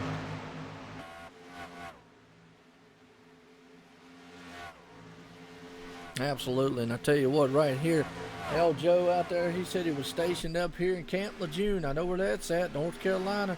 Absolutely, I tell you right now, I've these been guys. there. Yep, right there you go. That's not a bad place. Kind of a little further away from where I'm at. I'm over here more towards the mountain side of everything, but I don't know. Who's your favorite? I already know who my favorite is. That's our Iceman from Neverlands, Eric Tesh. I know. Right. I got to pick a different one because that's yours every week. That's a problem. Well, he's going to be there though. But I'm going to tell you what though. It's about time for Spence Thompson here to maybe break through, to have him something good here. Yep. Waylon's up front there. He does some stuff, but it's about time for Spence to have some good things happen. Come his way here. So we'll look and see what he can do. Between him and Mike Bruno, it's a coin flip for me right now with those two.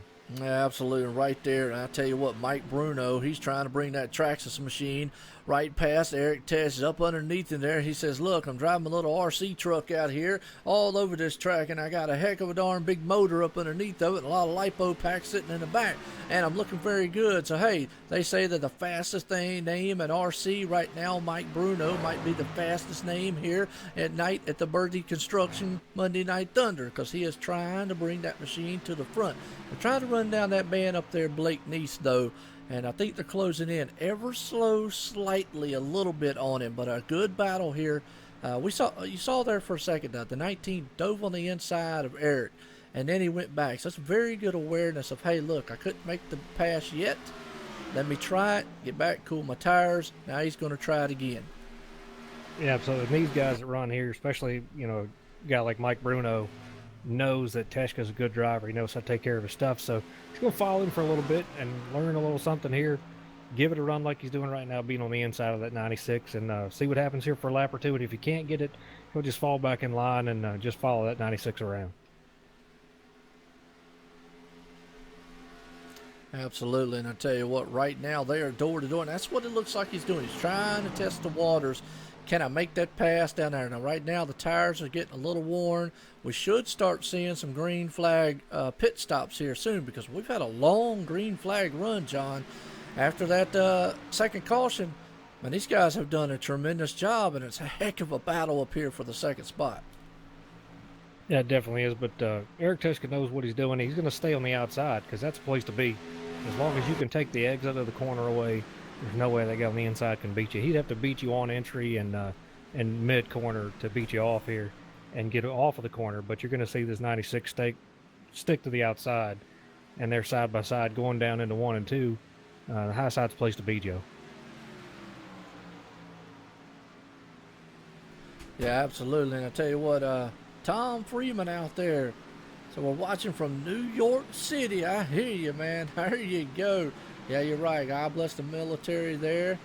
And he just congratulates them all, too. As I tell you, Mike Bruno found the way around Eric, and you just don't see that very often. But he did finally get that Traxxas machine powered around at number 96.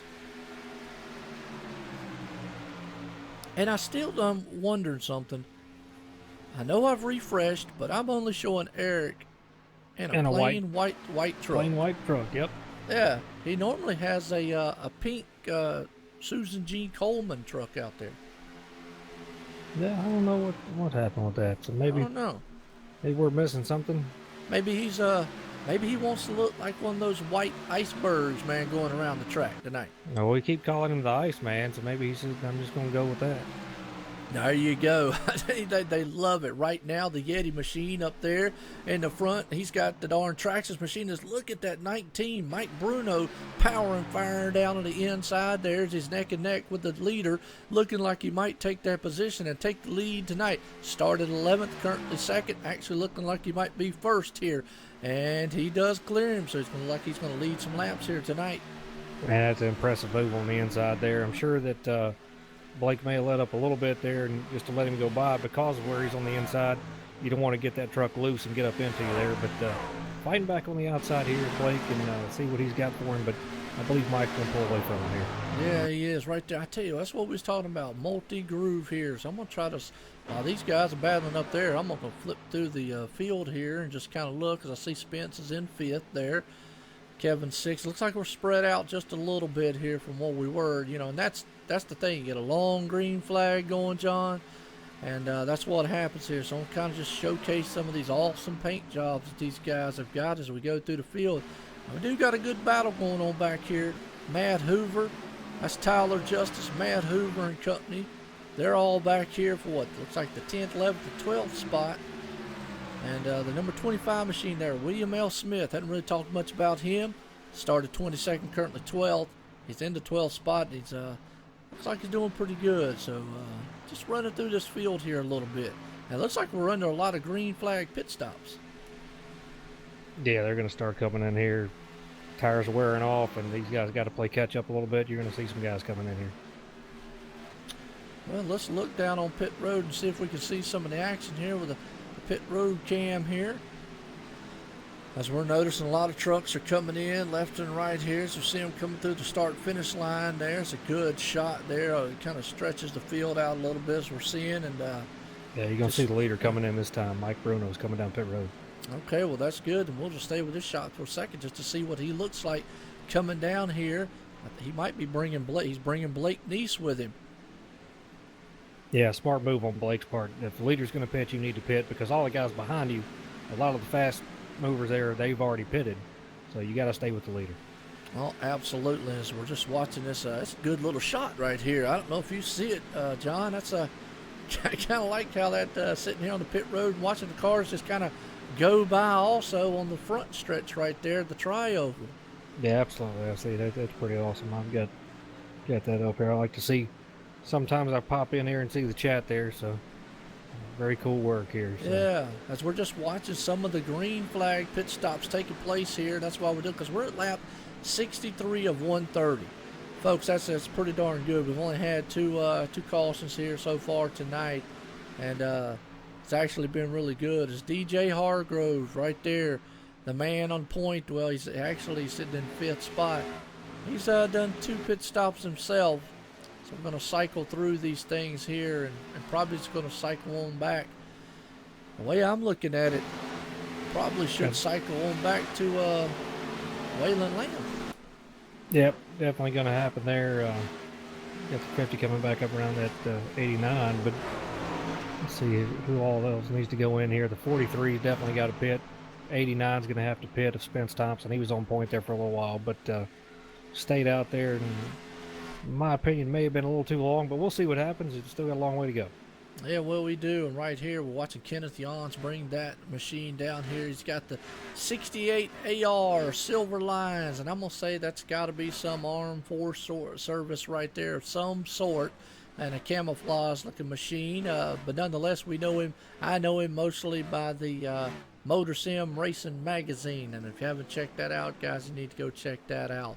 Awesome little things. And again, if you haven't checked out Bertie's Construction, check them out on the web too. I mean, these guys are title sponsor. Oh, we got a caution coming out here. Oh, we do? Oh, all right. What do we look like? Caution coming, going back through the field, but I'm going to tell you what, that is very unfortunate. Looks like the 13. Yep, he's involved. So we're going to go back. On the 13, yep. Well, I'm going to tell you what. What's unfortunate about it is it's going to put a lot of guys. Oh, yeah, the 13 just lost it in the tri-oval. He tried to hold on to what's it? Ooh, wait a minute. Hard hit. I thought he held on to it for a minute. Good job not bringing it up onto the field. But unfortunate for Matt Hoover there, slamming the inside wall. The good thing is they do have a fast fix here. Who's your teammate out there, Joe? And we'll definitely get a chat with him. You just let me know, and we'll definitely get a showcase. We're under caution here right now for the third time tonight.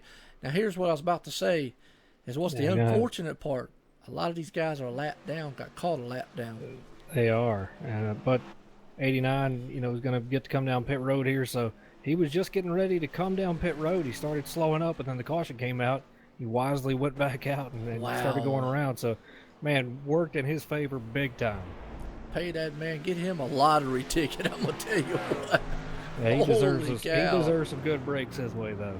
Yes, he does. That tremendous right there.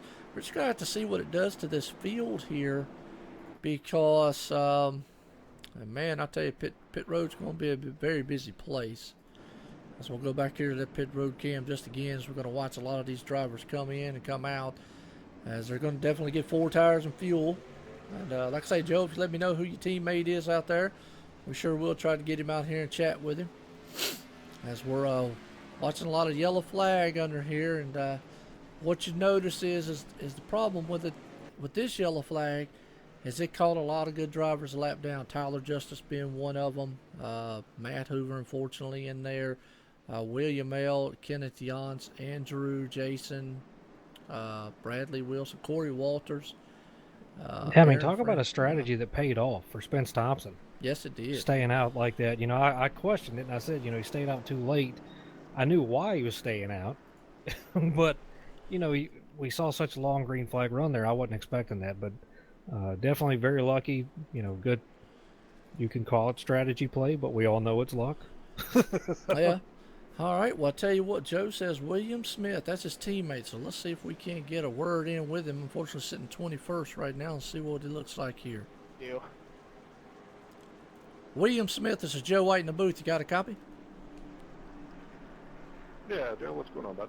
All right, William, I tell you what, you got a quite fan club out here. Joe, showing A as his last name. I don't know what his last name, but anyways, he's from up in Texas at the fort down there. I think he said Fort Briggs, I believe it is in Texas. Fort Bliss, excuse me, in Texas.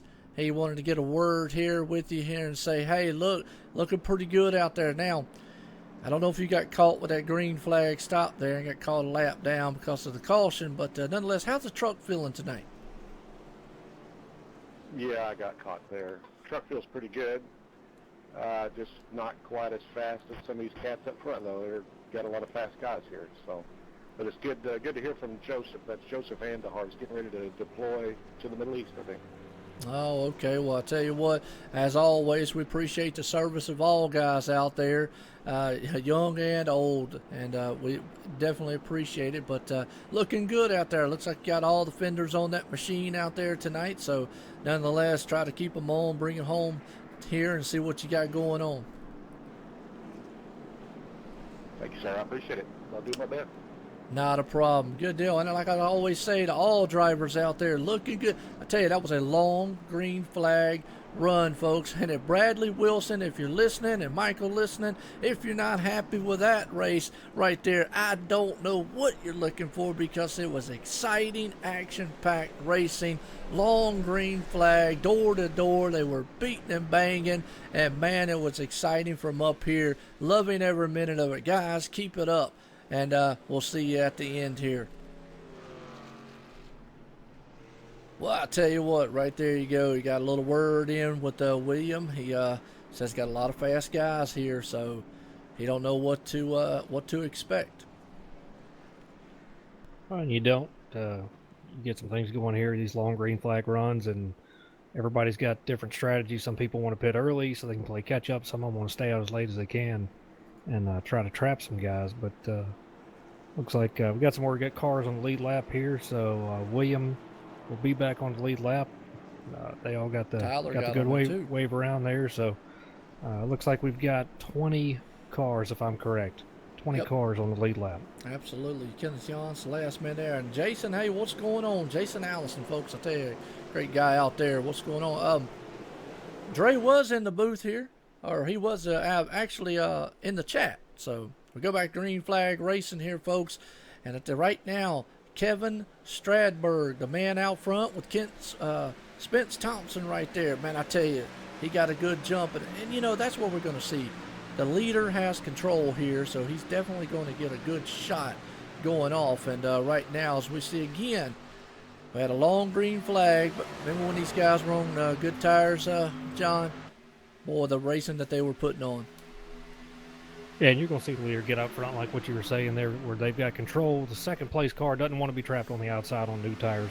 Inside line is the place to be, because you got to drive that thing in there hard and pedal all the way down, man. So inside line is the only way you can pull that off, or you're going to give those guys behind you a chance to play catch up.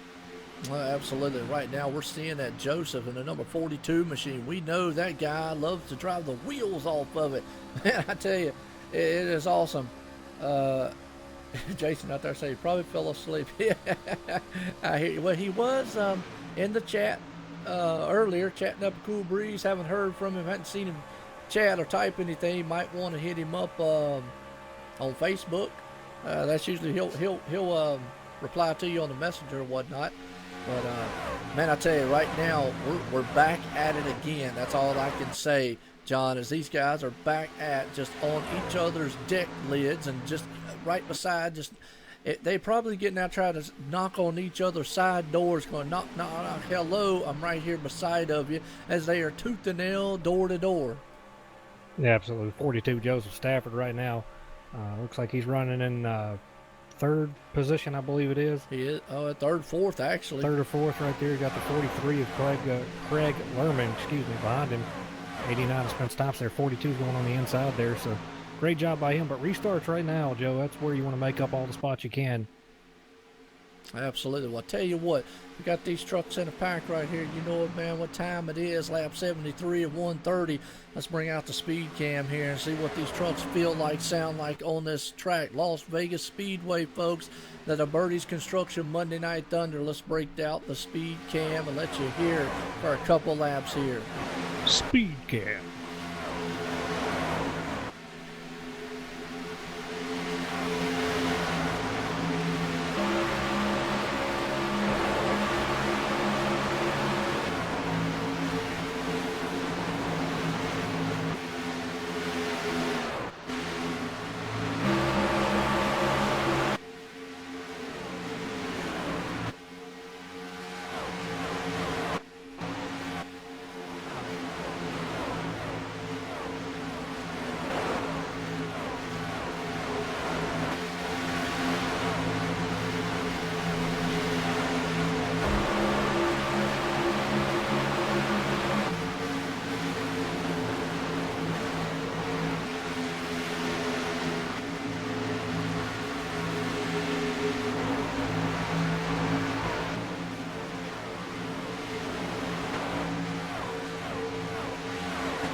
like we're under caution again here. And I tell you, like I always say there, John, if that does not get your blood pumping, I don't know what will. Might want to get a appointment with your doctor there and have yourself checked out. But under caution nonetheless here, lap 78 of 130. What'd you see out there? Honestly, been trying to find it, and I can't figure out where that came from, so... I think it's got to do with the 24s when I'm looking, maybe, because he's not a lap down. I'm showing him on my chart back here. He's probably going to be part of it. Let's see if I can't find 24. We'll rewind back. Yeah, I've been looking ever since the speed cam went to caution cam. Yeah. I'm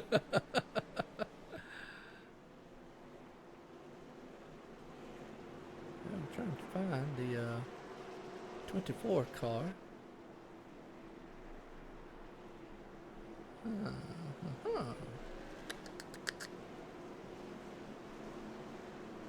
The 24 car seems to be... I can't find it. Yeah, I can't either. I see him on my chart, but I don't see him on my thing here. Wow, okay. Well, I tell you, I appreciate it, Michael Bain right there. I tell you what. Well, apologize for that, folks. There, don't know. Tried to get an idea of who caused that one, but I was looking for the 25 car. There he is. Well, actually, wait a minute. Is it 24 or 25? 32. That's what 32. I'm looking for. 32, right? That makes all the difference. Yeah, or actually the 95 machine. Actually, I was looking at their number. The Kyle guy. Oh, let's Kyle. see if we can't. Let's see if we can't. Popofsky. Yeah, let's see if I can't rewind it back far enough here and see, because I saw him. He was running. He wasn't on the lead lap. And then all of a sudden, he was way back there with the leaders that were a lead lap down. Man, I go back looking for it, and it only takes me a couple laps back, and I can't see what happened. So I'm trying to go back a little bit here. I'm listening to race control. They're calling it a racing deal, so sounds like. Okay. All right, here we go. We're gonna pause that for a second. We're gonna go back 10 seconds because I just saw it.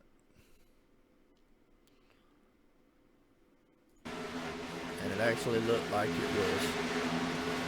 happened right there behind him with 22 machine. Yeah, it was a 22. That's what I was thinking. So the 22. This is the part where I don't correct you on numbers because this is your channel. Am I right? Is it the 22? No, you're right now. Earlier you were like, it's the 24, then it's the 23. You know what I was looking at? You know what I was looking at? I was looking at the position instead of the... I was looking at the position instead of the car number. My bad. I was looking all over the place. That was on me. Yeah, well, I was trying. Usually it's it doesn't happen a lot, but it happens every once in a while. We'll catch a caution during the speed cam preview there, so I'm not in control. But here we go. There we go. We found it, folks. Looks like the 12 and the 22 just real estate ran out between the both of them, and nonetheless just got into each other. So after all that, and after me fumbling around with the controls up here, we found what it was. So hey, man, I just saw Michael Bain's comment. Isn't that cool? Let's see what he says. I didn't get to read it all. I was looking through it. You guys are fascinating to listen to. It's my first race like this to watch live. So we're perfect for this. I don't know about that, but I appreciate it. Maybe Joe is. Again, this is his channel. I cannot say anything. No, I'm good. So I got another fan. Yeah, and Cool I deal, appreciate man. it. I appreciate Michael, it. we're on here a bunch. Joe's on here a lot, man. Check it out, OSR Network. You can find him on subscribe on YouTube, and you'll see all kinds of videos. And he puts all the races up there. I say we like I do something. I don't do anything but run my mouth around here. So, but yeah, man, keep following us. Come in here when it's live. It's great that we've got viewers to show for it, and that's what we need. So Thank you for being here. Well, and to add on to that, I always said I'm appreciative of all the viewers and everyone who watches, and is thankful to see it. It has blown up more than I could ever imagine, but I also got to put a lot of the things into the leagues out here. These leagues, absolutely. Awesome. And the leagues care. That's what the folks watching may not understand because they don't get to hear it. The leagues tell these drivers, we want to put on a good show for these people that are watching. So they do care about the viewers. Yes, they do. Well, we're about to get set to go back green flag racing, folks, and it has been a thrilling race so far. I've loved calling every minute of it, and I always say the pace car is about to take the hard left turn off on pit road and send these monster trucks a-flying. DJ Hardgrove, man up front. Look at that, and I tell you what, he didn't waste any time. Shot that thing just out there like a bullet. But look who's coming behind him, Waylon Lamb, out front motorsports, Oh, and the man. two's got a problem. Well, what happened? I wonder if he missed a shift or something. I don't know, but he may have missed a shift and blown that thing up. Well, I tell you what, let me find him. Again, we'll rewind it back because, boy, he shot out of that thing very fast. Well, he's still running, but he is very slow. He does have some front end nose damage on that truck. He had to miss a shift, though, to be that slow. All right, well, I'll tell you what. Let's go back here. I'm going to yank this thing, man, back here about 30 seconds here. Let's go to replay here and see what we got. On that restart, man, he shot out of that thing. Oh, let's go back one more time here, because on that restart here, folks, he shot out of there very fast, and then just all of a sudden, as we're watching the restart here again, the number 2, keep an eye out here for the number 2, is DJ Hargrove. We know he's got a little damage, so, yeah, he gets a heck of a good jump. I see the mile powers going, and then all of a sudden he just dies. I don't know what happened.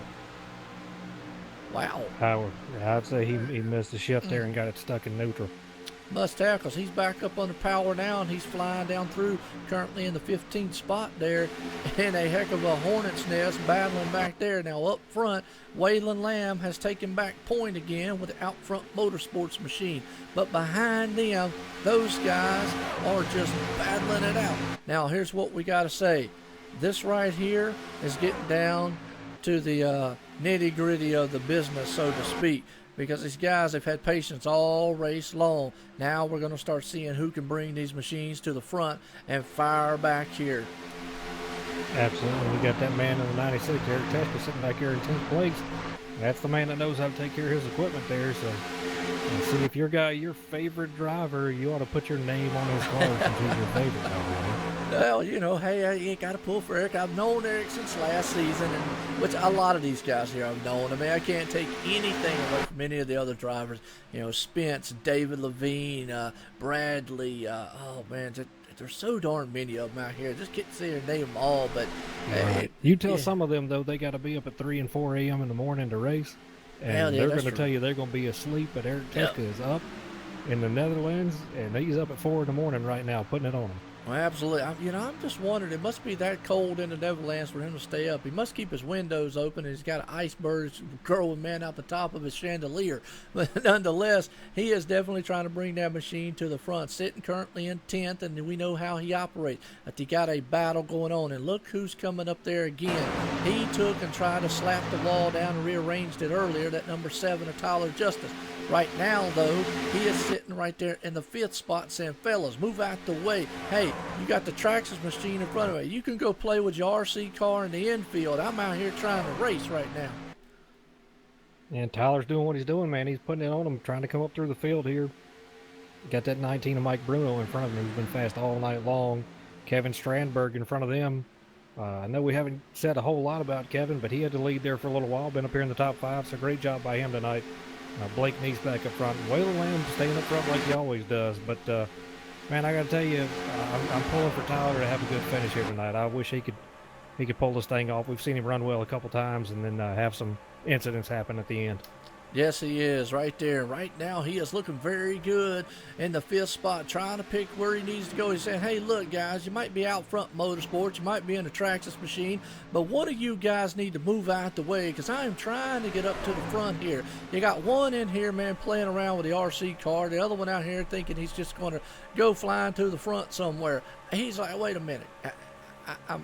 He don't know where to go. I'm waiting for him, though, John, to take that thing 3 wide, and we know that's just how he is. If any guy out here can do that move, he can take that thing out there and do it.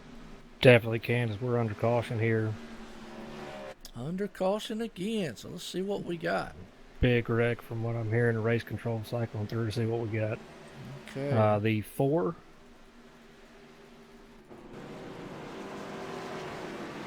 Number 4, huh? Well, that'll the start us off at least. 11. Yeah, I'm just now catching them to the guys that were slow here. That's fine. Well, at least we'll get us in our neighborhood of where we need to go. And actually, that started in front of the 4. So we'll see if we can't get an idea. Oh, yeah. Well, the 11. He's a big one spinning. So let's go to the 11 here. Got to give a shout out to a viewer here. Groom said he watched his first race last night and loved it. So back tonight for some more action. I'll tell you what, if you loved last night, you love tonight, you need to come to tomorrow night. We got Xfinity Series here. Same bunch of group right here. Motor Sim Racing Magazine going to bring to you the Grand National Series for the Monday Night Thunder Truck Series. Watching the replay, and I tell you what, the 11 and 62 just got into each other hard. 32 came down. It was just an accordion effect from there. Man, that's some hard contact. Yes, it was. It was just one of those accordion racing type of deals. I mean, guys just trying to move, get out the way. As I tell you, pit road's going to be a very busy place right now. And this is going to give us an opportunity here. We'll be right back, play an ad right fast here from one of the title sponsors of the Monday Night Thunder Series here. Don't go anywhere, folks.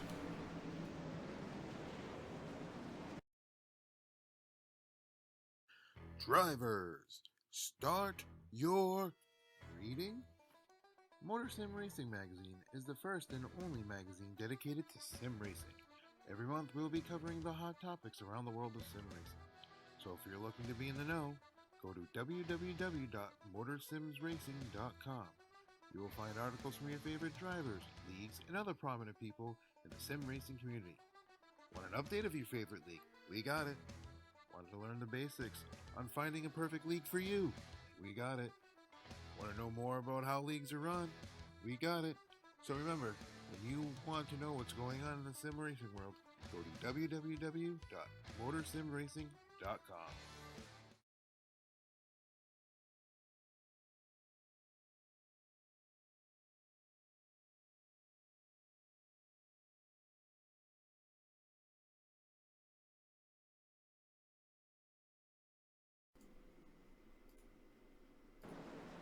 Well, I tell you what, folks, here we go. Back here live here at Las Vegas Speedway for the Bertie's Construction Monday Night Thunder Series. And I want to welcome all the viewers out there. Everyone. We got some new ones out there. Michael, Grooms, as always. A lot of the regulars out there. Probably Michelle's out there. Jason Allison was out there earlier. Had Dre broadcasting out here watching. I tell you, these guys, though, on the track have been the ones that have put on the show. And right now, Bradley P. Wilson, one of the main owners here of the Monday Night Thunder, started this series. And look at old Waylon. Now, Waylon, look, you need to drive that truck. And I'm going to tell you, if you can sit and text and drive that thing as fast as you're going, I might talk to Bradley and tell him you got to be fired because you're just too good. Yeah, it's time to focus. Time to focus, Daniel son. All right, get it together, Waylon. Get it together, buddy. We want to see you come up front there, man. We've been singing your praises all night and calling you props, everything else, man. So we want to see you bring it home here. Well, absolutely. There's Jason Allison. He said, I'm here. He's everywhere. That man, he is a busy man. Definitely check him out there. Does a great job with overlays and stuff like that for IRTVO and the sim community. Another one there that's really supportive of everyone. But about to say, Bradley P. Wilson, He's one of the main founders here, Monday Night Thunder. And last season was their inaugural season. And had a tremendous season last time. And it was a success.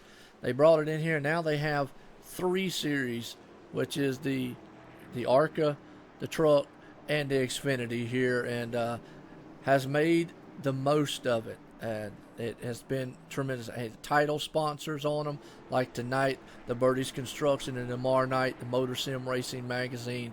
And then I've been privileged enough to come on board with these guys. Not only, I was just expecting the truck series, and then the next thing I know, he talks about the ARCA, and then the next thing I know, they're talking about the Grand National, which is their Xfinity. So I myself included in that, I feel very thankful and grateful that they would want me here to call these races, and they have been not disappointing, none the least.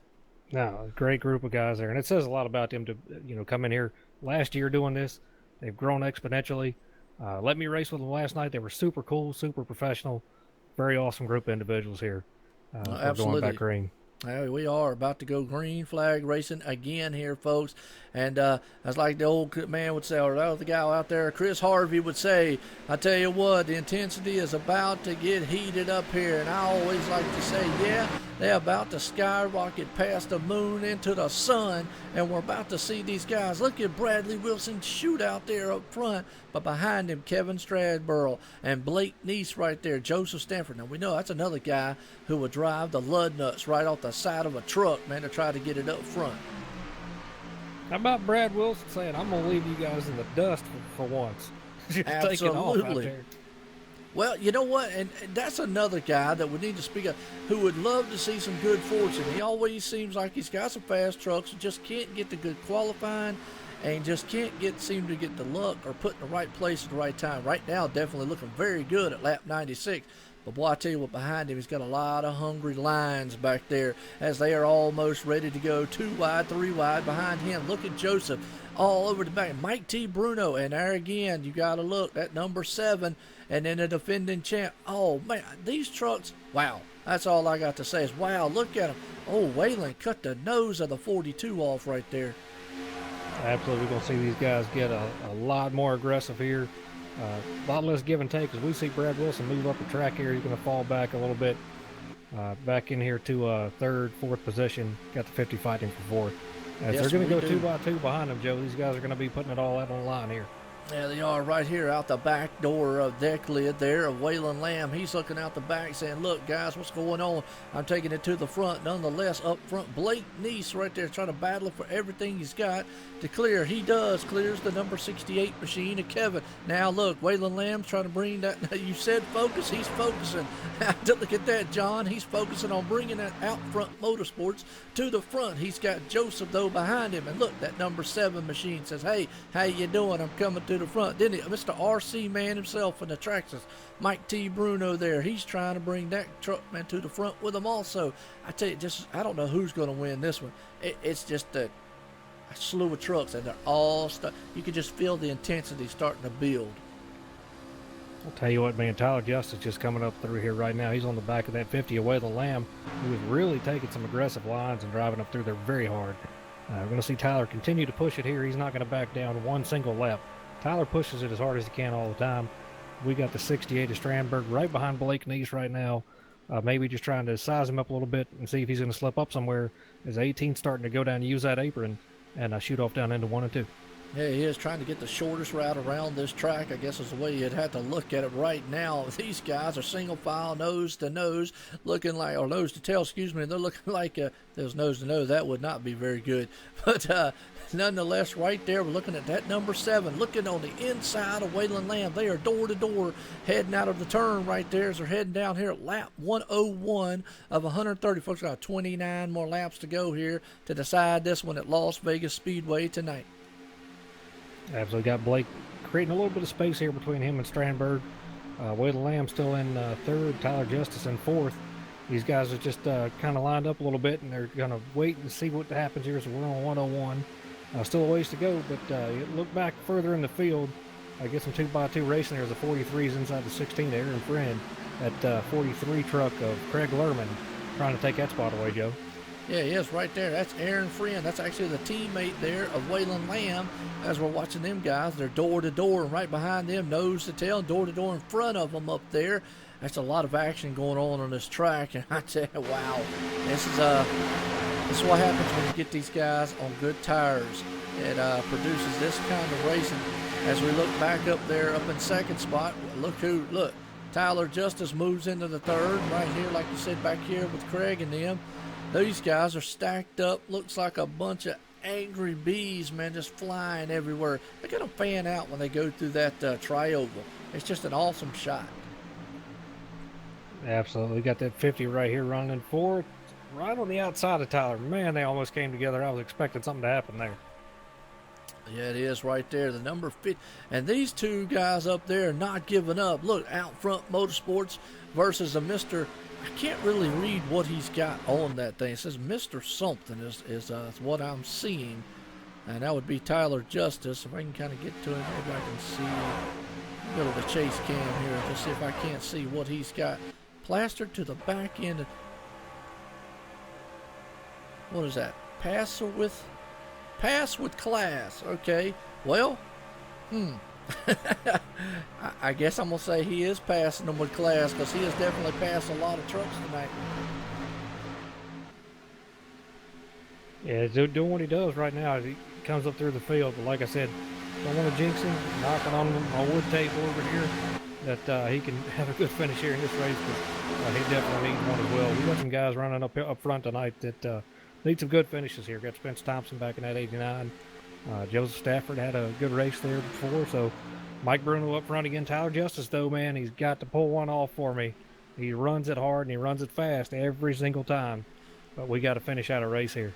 Well, you know, at Atlanta, that was a thrilling race. That they took it all the way to the end. Him, Waylon, and all that. Boy, it was a heck of a thrilling finish that they put on. Now, Neil out there, sure, we get the next caution. I don't have a problem. That's Chris Akers. And actually, I'll tell you what, we'll go on back on the 54 machine right now as we see the single file up front. See what the 54 looks like back here. Get a good shot of him here. Don't have a problem doing that. For the viewers, you got a favorite driver. You got somebody out there. I have a couple leagues that have their loved ones, that are out here, significant others and whatnot. But yeah, Chris Akers, he started third, currently back in 16th. Has not been back up front since the beginning of the race. Kind of got mirrored back there in traffic a little bit. Got that Madhouse performance machine going, and just trying to find a way to get back up front. He has had some unfortunate things happen there. Just rough night for him so far. But you had some good luck here and there. You're going to have some bad luck here and there. Long season, so always make it up in one weekend. Man, you never know what happens. Well, I tell you, when you say long season, you're absolutely right. These guys are about to go all the way till the end of November. And that's right, I just said November. Homestead, Miami will decide a champion again, November 20th of 2017. So, folks, hey, if you're not tired of hearing me now, I guarantee you're going to have to probably be tired of hearing me by the time we get there, because that's a long way to go. I hope not, but yeah, you never know. Well, I guess it depends on how long you've been married, Joe. If your wife can take you for a long time, it seems like everybody else will be fine. 16 years. Oh, March my goodness. 3rd. Yeah, everything's just fine then. So, here we go. Mike Bruno making a move on that 50 here. Trying to take that second spot away. Well, I'll tell you what, let's go right. Yep, you're right. Waylon Lamb right there. He's got Mike T. Bruno all over him. I tell you, that guy out there, like I like to call him, looks like he's out there wheeling his little RC truck around tonight in the Traxxas machine, and they're looking very good. He's got, man, a heck of a battery pack firing on all 8 lipos. And if you know what I'm talking about, any RC enthusiast out there definitely get what I'm saying. But nonetheless, he is definitely looking very good in the 19. But Waylon saying, not so fast. Hey, we ain't got toys out here We got machines, and that's what I'm racing in tonight, and I'm going to show you how it's done as he's trying to put that out front motorsports machine out front again. And right now, as long as they're battling, the problem is the man that loves this is Blake Neese, because he's walking away with it. Absolutely, but I don't think they got anything for him. But did you see Waylon put the block move on that 19 there going into 1 and 2? Yes, he did. Cut his nose back off, to the man. bottom. Man, he tried to block him every which way he could right here. Well, We got one loose. just Tyler means- Justice is getting loose down there on the inside. He collects it back up, though. Where's he at? Whoa, he's still in fifth spot. Well, that's going on right behind the battle we're watching. As he's right on the back deck lid of the 68. And look at Spence Thompson, man. Just pull right. And I got to say it. Look at that bunch. Look who's there. Oh, Iceman. He Iceman is. coming up there, baby. I tell you, every time we turned around, we looked on the camera, we looked up, boom, there we go. That white truck's just sneaking in there. He's like a slow big iceberg, just comes into the picture very slow and methodical and just takes up the whole doggone shot, because that's what he's doing. He is pushing that 89 machine to the front, and they are coming in a hurry as they're blazing it on the outside, down, firing down the back stretch here, John. I tell you, they're coming in turn number 3 as we're heading into lap number 114 here of 130. We are closing the laps in, so if you've got anything, you need to do it. And man, look at Spence Thompson put the move on the 68. I'll tell you what, Mike Bruno are up here pushing the issue with Waylon Lamb up on the inside. They ran a whole lap side by side. Mike Bruno down on the inside of Waylon Lamb. Waylon's got that preferred line on the outside, not giving Bruno the exit there, so trapping him down on the bottom. Yeah, it is right here. I tell you, man, Eric Tess all over the back. We got Mike Bruno up there up front. Eric Tess very methodical right there. He probably thinks I got a little faster car, but he's going to bide his time as he looks on the inside of the 89. Up front in front of them, though, folks, you got Waylon Lamb, Mike T. Bruno. Got a caution out. And caution on the Speedway. All right. Let's see what we got here. I'll say that's got to be the 28 machine. It's got to be one of them involved. Am I right? 99, excuse me, machine. Yeah, I think so. Ronald White. You call him, what do you call him again? Tater salad. That's it. So let's go back and see if he was one of them was involved, because I saw him back there. He might not be, but either way, it kind of get us close to where we need. 5 into 54 is what race control says. 5 and 54, okay. Then let's go in here.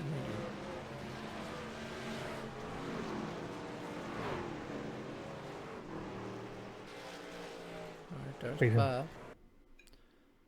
Let's go back here just a minute to let all the viewers here see what went on between the 5 and the 54s. Well, fortunately that's Chris Akers. That's the man out there that Neil and they just got together, touched, and hardly. I was going to say now would be the chance to get to talk to him, but I might want to let him calm down just a minute before I do that. So, Neil, I'm going to give him a minute because he was just involved in that, and it wasn't his fault, nonetheless. I'm not saying anything intentional because, none of these drivers will do anything like that. We might be seeing them maybe possibly coming to pit road here. If the leader comes or the top couple cars come, they're all coming anyway. Absolutely. Yeah, I just want to... Yeah, because if I talk to him now, what's going to be on his mind is that accident. So got a lot of race chatter going on right now from the 54 talking about the incident and what happened, but very professional. Thought he was going to be in one spot and he wasn't. Then things happened, but very professional conversation between the two that had the incident there. Well, that's good to hear, and normally that's the good thing about this league. Now, another thing we haven't mentioned, I don't know if you know about John. Is one of the things that they have this year is it's called the Sportsmanship Award. And what that is at the end of the season, whoever has the most points, they pick every week 2 drivers from each series that is the most utmost sportsmanship. One, not calling out somebody, less incidents, stuff like that, week after week. And whoever has the points at the end of the season is going to win a year subscription of their iRacing. And something that the league puts on, and it's very, very good. So That's probably why you're seeing a lot of good sportsmanship between these drivers and amongst these drivers and whatnot. Yeah, not just the fact that they're going to get their whole year subscription paid for, which is awesome for the league to do, and but the fact that these guys know it's a very long season, man. You don't want to make a lot of enemies here, Right. because really, it's not like NASCAR. All right, we saw what happened Sunday between Kyle Busch and Logano. Those guys are going to settle it on the racetrack. In iRacing, it gets settled by the admins. So you may not be racing here the following week if you really throw your attitude out there. So you're better off just apologizing if you mess up, go about your business, and just race clean. And they've got a great group of guys here, and this league does a good job of making sure they've got great drivers, very respectful, professional guys that put on a good show and create a great race environment for everybody else. But how awesome of that league to pay for that, and that's why we say all the time we need to bring more attention to leagues like this and to what they do, the money that's spent, because we don't really know how much money is being brought in. We don't know how much money the league spends out of pocket. And they do a lot for these guys to bring attention to them in this league, and that's really cool. Absolutely. I don't think we're on one to go yet. No, I'm still under caution, Joe. Okay, I think we might be able to get a chat with Chris Akers here. Let's see. Supposed to be single file, Phil? 10-4. Chris Akers, this is Joe White in the booth. You got a copy? Yes, sir. How you, Joe? Hey, pretty good, Chris. I tell you what, unfortunately, he is right there involved in that incident right there just a minute ago. But how's the truck feel? And also, Neil Myers out here in the chat wants to give a shout out to you there, that Madhouse Performance Machine. Truck's feeling great.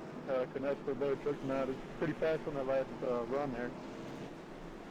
That is awesome. I tell you, I know you qualified third, sitting back here in the 13th. Think you got anything that's for these guys to get up front? No, I don't think I got nothing good for the win, but I'm going to try to keep pushing through this field as much as I can. All righty. Well, I tell you what, as always, drivers, I tell you, it's lap 119, going to be about lap 120 when we get done here and go back green flag racing. It's been exciting. You got 10 laps to go here. Let's make it good. It's been good all race. Guys, it's going to be interesting here. I'll see you at the end.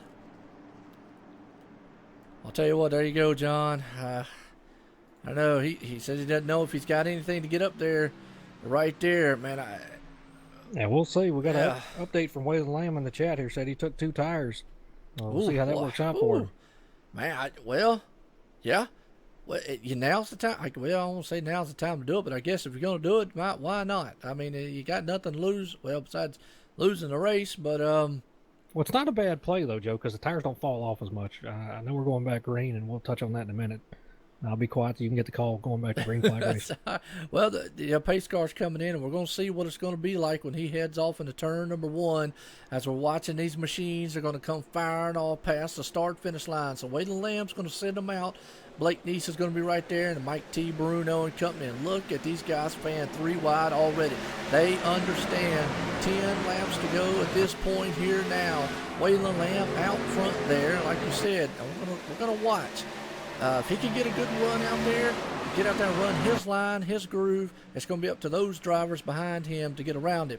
And you mentioned it. Old Spence Thompson right there. Needs a good finish. And then, lo and behold, who's sitting in 5th as always? The Iceman from the Netherlands. But I'm going to tell you what, good move on Waylon Lamb's part to take 2 tires, because it's not a bad play, because your tire fall off is not that bad. So left side wear here does not really come into play here like it does in other tracks. We got Eric Tesh gets into the back of the 18. Oh, yes, he does, and that's going to cause a pile up here. And we saw that one live, and a hard lick by the 2. DJ Hargrove, the 33's involved. It's just a tractor pile up in the back there. Man, and the 2 came flying in there like he got hit from behind, so maybe trying to slow up, and somebody else didn't check up. Well, you know what this means. Man, if we know one thing about Eric Teshka, though, man, that's not on purpose on his end. He never tries to wreck anybody, so definitely accident on his part, but just good hard racing. Well, you know what this means? We're going to look at probably about a 3 to 2 lap shootout here. Wow. Folks, better go grab you some soda, grab you some refreshments or something. I don't know. I love hot dogs myself, but you better get something because these guys are about to put on a show. And we talked about the 2 tires.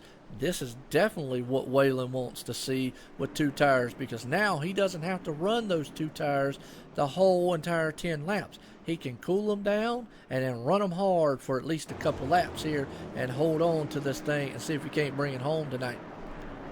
Absolutely, and it really helps him because with the left tires being already worn like they are, and the 19, I was going to say there's no way he's pitting. But with the wear on the tires and everything, now you get a chance to kind of cool them back down a little bit. You're not going to see him swerving around and all that craziness wearing him out even more, but get him a chance to cool down here, and he's going to give it all he's got on that restart. And we've seen Waylon all night long have good restarts, Joe. All right, well, I'm going to try to get a word in here with Mike T. Bruno if we can. Well, 2 can we get the wave around? That way. Mike T. Bruno's with Joe White in the booth. You got a copy? 10-4, Joe. I got you, bud. Well, Mike, I tell you what, I've said all night long, you've got that Traxxas machine right there. You're out there wheeling around your little RC truck all over this track. You got a heck of a set of lipos in the back end of it there because you're looking very good here sitting in second place. Now, my next question is, do you got anything to take out that out front motorsports machine of Waylon Lamb to get it done here to bring it home at Victory Lane? Oh, boy, I don't know. It's going to be tough, man. It all depends on this restart here and if I can get a good jump on him. I think he took 2 that last stop, but I'm not 100% sure, so we'll see how it goes here. Well, they're not to even bring up even the fact, too, but right behind you there, you got a lot of other hungry cats, most notably the champ, and he definitely knows how to get around here. So, gentlemen, it's going to be a shootout here. The tension's about to heat up here at Las Vegas, and it's been hot already all race long. Joe White in the booth up here with John T. Wimmis, and we're loving every minute of it. You got the fans on their feet, and they are exciting. Bring it home. I'll see you at the end of this one at 1:30. John, there you go. Stage is set, and this is it. What you got's what you got. And it's about to get heat up here at Las Vegas, and we're going to see what's going to happen at the Bertie's Construction Monday Night Thunder Racing League. Absolutely. You heard Bruno himself say it. He thought Waylon took 2 tires, and good job on your part not to give that away. But we'll see. Let's see here. Michael Bain out in the chat says any advantage to being up top, and Michael, it could be, but if you're on 4 tires. The inside's the way to go. Waylon, with the speed he's had, in my opinion, the inside is where you want to be right now. So when the tires fall off, you want to be on the outside because it's hard to hook that inside. The inside is faster on new tires. Absolutely. And I tell you, by the time we get to go back green flag, folks, it's going to only be about a 4 to 3 lap shootout here. If you think tensions was high before, you better sit back, get ready, buckle into your recliner because you're about to get blown away. These guys are about to put it through the roof here as we're getting set here to get to lap 130 at Las Vegas. And Tom, appreciate it. Hey, yeah, I hope to see next race. It's going to be an awesome one here. And well, we're not done yet at Las Vegas. I'll tell you who's really in the catbird seat, and that's my pick from earlier, is at 89, and I'm knocking on wood because every time I pick somebody, something bad happens. So definitely pulling for Bruno there. Want Tyler Justice to have a good finish as well, as he's had some tough luck here at the end. But Spence Thompson's going to have to be right up on that 50 and go when he goes. We've seen Waylon just take off and get some good starts here.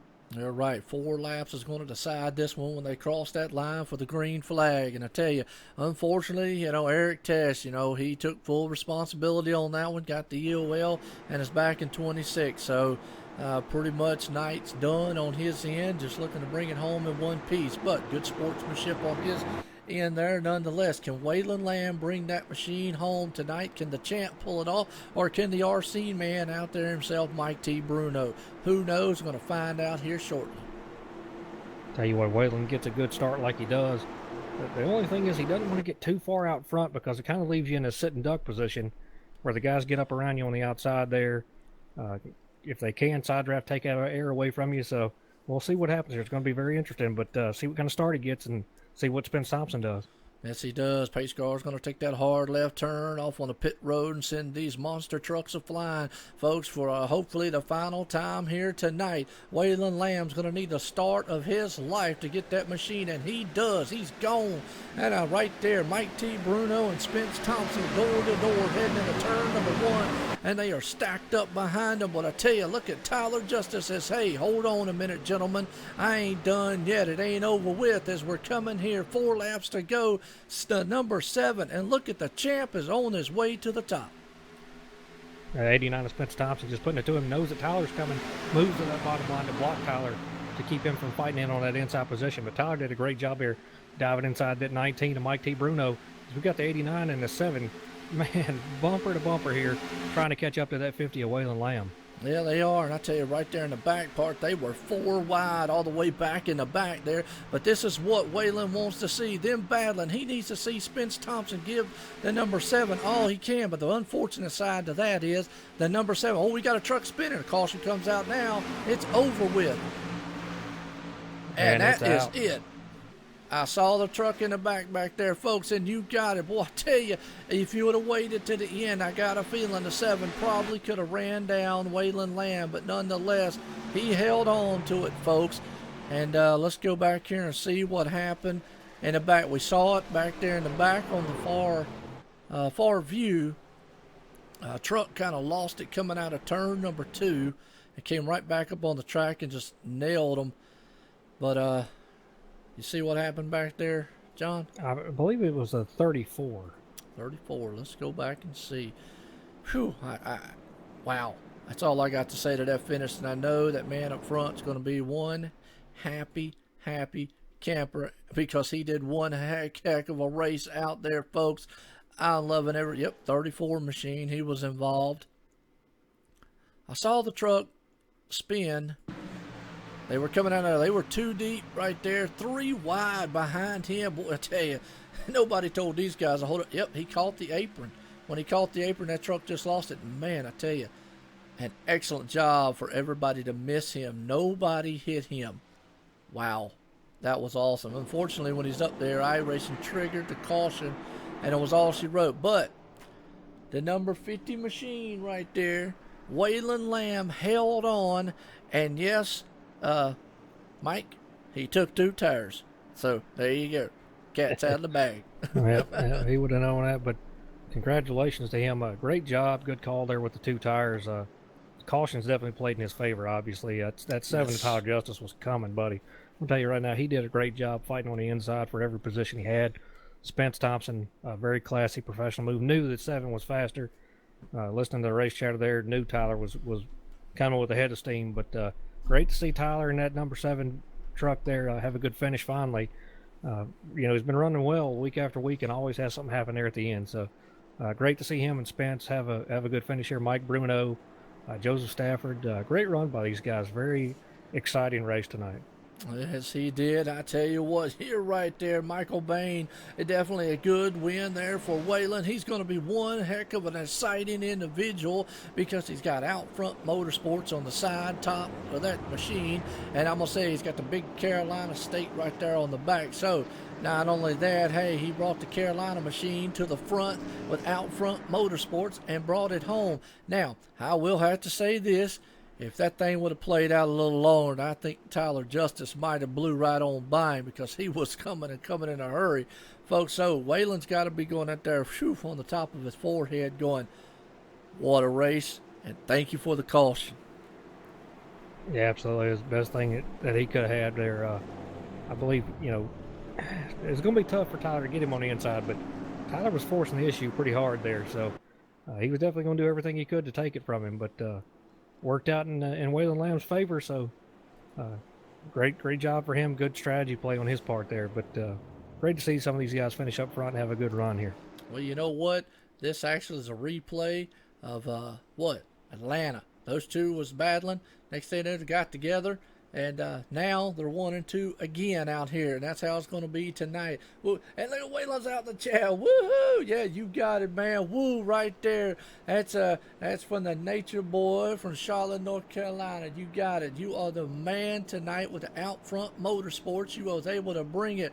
I tell you, you riding Space Mountain like crazy here. You brought the Carolina machine to the front. Tyler Justice was trying everything he could to try to pass, and then the champ right there, Spence Thompson, man, did everything he could. But nonetheless, tonight, Las Vegas Speedway, Bertie's Construction Monday Night Thunder Racing League for the Truck Series here. Winner, Waylon Lamb.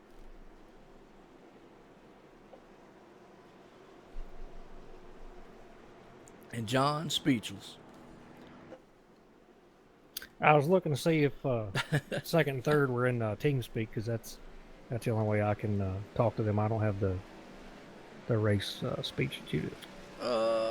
Let's see if they are actually. Yeah, I don't. Well, I I don't know see them in Waylon there. Lamb is. Waylon is. I don't see him. Well, we can definitely. I'll pull Waylon up here. But you say, I tell you what, I'll let you do. Well, who's that? It just came into TeamSpeak. So you say you can't get out there and talk to him? Well, I tell you what, I'll let you interview Waylon here in TeamSpeak. I'll get the other two here right fast. It's a second, third. How's that? Sounds good. All right, well, I'll tell you what, let me get to them. That's actually going to be third place man, Spence Thompson. Spence Thompson's Joe White in the booth. You got a copy? Yes, I do. Joe, how you doing? All right, Spence, I'll tell you what, man. Tonight you brought that thing home in third spot here and looked very good doing it. Hey, we were rooting for you up here all the way in that 89 machine. We know you the champ, and you were showing us why you were the champ last season, bringing home very methodically. How'd the truck feel? Do you think you had enough there at the end to maybe pull it off? Yeah, I was kind of hoping the thing would go green from the last restart to the end, because we were way better on long runs than we were on the short runs. But we didn't go away without a fight, though. We were gonna fight it for all that it was worth, though, and we ended up with a top three today. I really couldn't be happy with this number 89 WFO AC Delco Motorsports team here today. So this car just handled awesome on long runs today. Couldn't be happier. Well, absolutely, and I tell you, my hat's off to you for bringing it home in third place tonight.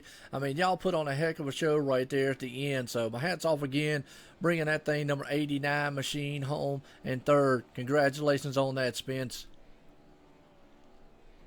Hey, thanks again, Joe. Appreciate it. Cool to have you guys rooting for me up there in the booth today. That was it was fun, but thanks again, man. All righty, well, good deal. John, I'm going to run down here where old Tyler Justice in the number 7 machine sitting around going, scratching his head like, darn, if I just had one more lap, maybe two, I might have been able to get on the back bumper of that Out Front Motorsports Waylon Lamb machine and see what I could do. Tyler Justice, Joe White in the booth, you got a copy? Yes, sir, I got you. All right, Tyler, well, you gave it everything you had. Old John up here, my colleague here in the booth, he's been rooting for you, saying, look, I know that guy can drive the lug nut straight off the darn side of the truck. And every week he does. He just needs a little bit of good luck. Tonight, you were just a little bit short on taking the victory, or at least trying to take it away from that man up front. But you came up right there in second and drove the heck out of that machine to get it there. How was the truck, and how do you feel? Oh, truck was great all night, and I'm stoked to get a second place finish, man. I haven't finished a race yet this season, and it's partially been my fault too. But yeah, I was sitting there in 6th place on the restart right there, and luckily I was able to clear the inside line, getting into 1, and had a couple good runs going through 3 and 4, and was able to get up to second behind Waylon. And if I'm not mistaken, he was on 2 tires. Maybe not, I don't know, but if that race would have went green to the end, I might have had a shot at him, but he was still fast all night. But overall, yeah, I'm good. I'm glad to finish second here after these last couple of races. It feels good.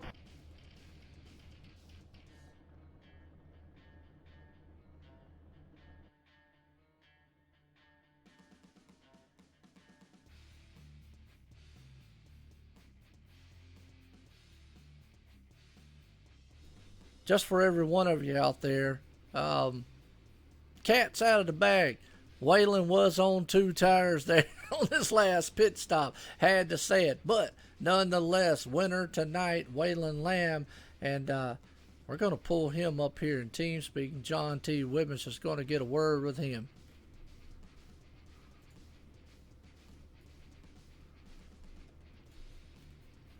Oh. Okay, I didn't know if I was supposed to go to the broadcast channel or not. Hey, Waylon Lamb, this is John T. Wimbish up here in the booth with Joe. What, you get a copy, brother? Yes, sir. I'm right here, loud and clear, buddy. Hey, Waylon, the man with the plan, Lamb, right here. Congratulations, buddy. What you got to say about that win? Oh, man, dude, I'm pumped up. Dude, like Joe would say, man, we're getting fired up. We're getting pumped up, man, to watch this race, man. Hey, I took them 2 tires because I know running in those official races, I've been beat by 2 tires more times than not. So I said, I'm going to cross my fingers, hope to die. And if I win the race, if the caution comes out when I need it, it'll pay off. If not, the worst case scenario is I fall back maybe to 5th, 10th place, something like that. But once I was able to get those restarts down, it was clear sailing from there. Now, Tyler, he had them 4 tires, and he was coming up on me pretty fast. But luckily that caution came out, and we were able to get the win, man. I'm pumped up, though. My first win here with this league. I'm excited to see what future this holds for this league, and I'm excited to race with all these guys and get to know them. But yeah, man, I'm hoping all the viewers out there that's watching really enjoyed tonight's race. We tried to make it as good and exciting as we could. We had some good long run pit stops, but ultimately, man, I'm excited to get my first win. I'm pumped up, and hey, I appreciate you guys doing the broadcast for us. And hey, I'm going to try to go celebrate this thing with my teammate, Aaron Friend, number 16, Out Front Motorsports, baby. We're here. I hear you, buddy. Hey, congratulations on that. And you're right, man. This league, I'll tell you what, y'all guys put on a great show. Everybody watching was commenting about how great it was. They enjoyed last night. They enjoyed tonight. So great job there. One thing I want to know from a technical standpoint, though, was your tire fall off. And is that why you decided to go with 2? Because you knew your left sides weren't as worn out and you could still get that thing to hook around the bottom? Yeah, so like each week when I practice, I make sure I practice the tire runs. That's like my number one thing, and that practicing tire runs will make you a hot lap driver is what I've always said. And so I just knew running here with the official races and with week 13, I've run a couple of practice races. I tried to stay out a whole fuel run. It didn't really work, and I got beat a couple times this week from 2 tire pit stops. So I figured, why not try it? If I've been beat by it, maybe I could beat somebody else. And the cards fell right. And I just knew that after testing the 2 tire strategy, it wasn't going to fall off too bad to the point that I'd be slow on a restart. Now, maybe after about 6-7 laps, then I might would have had some trouble with the guys with 4 tires. But I just knew, ahead of the week that it should set me up if we get the caution at the right spot. So that's what happened, and we won the race. Absolutely, bro. Good call on your part there. So great job. Congratulations on your win. And let's hear a good old Ric Flair woo from you here for your win, buddy. Woo! Hey, man, I'm pumped up, man. I like it, man. It's a fun thing to be a part of this league and get to know everybody, and it's a good thing to watch the broadcast back. And also, it's also a good thing to watch all the other leagues race. I pull a little bit of information from like Jake Nichols. I watch him in the Cup car, and it's just nice to watch other racers on a stream during the race, and you kind of see like what they do, and you kind of put that in your driving style, if that makes any sense. And that's what I've been doing the last couple of weeks. That's why I'm so heavily involved in the chat, because I'm trying to pull from other great drivers to try to make my racing style even better. So shout out to you guys for commentating and having this channel to begin with to broadcast us. It's much appreciated, and I thank you guys. Absolutely, buddy. It's an honor and a pleasure to do it. Joe giving me this opportunity to be here, and I enjoy it. I enjoy watching you guys and being a part of it, and got to race with many of you guys last night, and I enjoyed every second of it. So this being Joe's channel, I'm going to give him the last word with you here, buddy. Well, I'll tell you what. Appreciate it. Tell you what, Waylon, you Out Front Motorsports, and I've never seen too many people as excited as you was there. You definitely brought it out. I didn't let the cat out the bag when Mike T. Bruno was unsure when I interviewed him on that last one about the 2 tires. I said, John goes, I kind of like that. You didn't let him know that he was on 2 tires. Yeah, we wanted to keep that one quiet, but nonetheless, congratulations tonight, Waylon. Thank you, Joe. Thank you, Joe, man. Like you would say, man, I was nervous, And my heart was racing there because I didn't know what was going to happen. You don't ever know when a wreck's going to come, so you just got to try to take the best, case scenario for yourself. But like you were saying, man, I may have to go to the doctor's office tomorrow and get my blood pressure checked because, man, my blood was pumping at the end of the race. But, hey, all said and done, it was a good race, man. I appreciate it, Joe. Not a problem. Congratulations for the win tonight. Las Vegas Motor Speedway here for the Bertie's Construction Monday Night Thunder Racing. Congratulations again, Waylon. Thank you, sir. Until next time. Absolutely. Well, tell you what, John, man, that is one pumped up, excited individual here. Let's get the final results here as we look down the running order. Tonight's winner, Waylon Lamb there, the out front motorsports man. Tyler Justice just a little short coming up, but he's put it home in second. And the champ, Spence Thompson, in third. Mike T. Bruno, he was pulling out all stops, man, trying to jump over every hill he could with the RC machine. And right there in fourth. Fifth, Joseph Stafford. Sixth, Craig Lerman. Seventh, Andrew Kennelly. And then right there, eighth, Corey Walters bouncing back. Good finish for him right there. Bradley Wilson in the top 10. And ninth, Chris Akers in 10th. Yeah, we got Kenneth Yaunt in the 11th position here. Good run by him, man. He had to fight back there some stuff there, so great job here. Blake Neese finishing 12th. Matt Hoover in 13th. Zach Lindgren in 14th. William Smith, 15th position. Aaron Friend in the 16th position. Jason Burgess finished 17th. Ryan Broderick in 18th. Kyle Pufrefke in 19th. And Kevin Strandberg, who had to lead for a little bit, got shuffled back there, had some things happen, but finishing 20th. All right, 21st there, Billy Hargrove. 22nd, old Robbie Buckner himself, man. Not too bad. Hey, survived tonight, got it 22nd. And unfortunate right there, Eric Tesh, man, Iceman from the Netherlands. He got that EOL there, was running up front all day long. Going to finish 23rd. Danny Flynn in 24th. DJ Hargrove, I'll tell you, that's another guy. He was very good last season. He's got a long season to go, just needs to get everything to come right for him. Got in a couple wrecks there, and was going to be in the 25th tonight. Christopher Matthews, 26th. David Haza right there, 27th. John Negler? How you pronounce that? See which one I'm talking about? 28. I'm going to say Nedlinger. I'm going to say with Nedlinger. I'll have to ask him later. If I messed it up, I apologize. I know I did. But 29. Nidlinger. All right, well, all right, yeah. We'll ask him. We'll get up with him. 29. I was having to sound it out and do syllables. Yeah, there we go. At 29th place, Jason Alexander. 30th, David A. Levine. And what we got next? Tater Salad. Tater Salad finished 31st. Blake Malone in 32nd.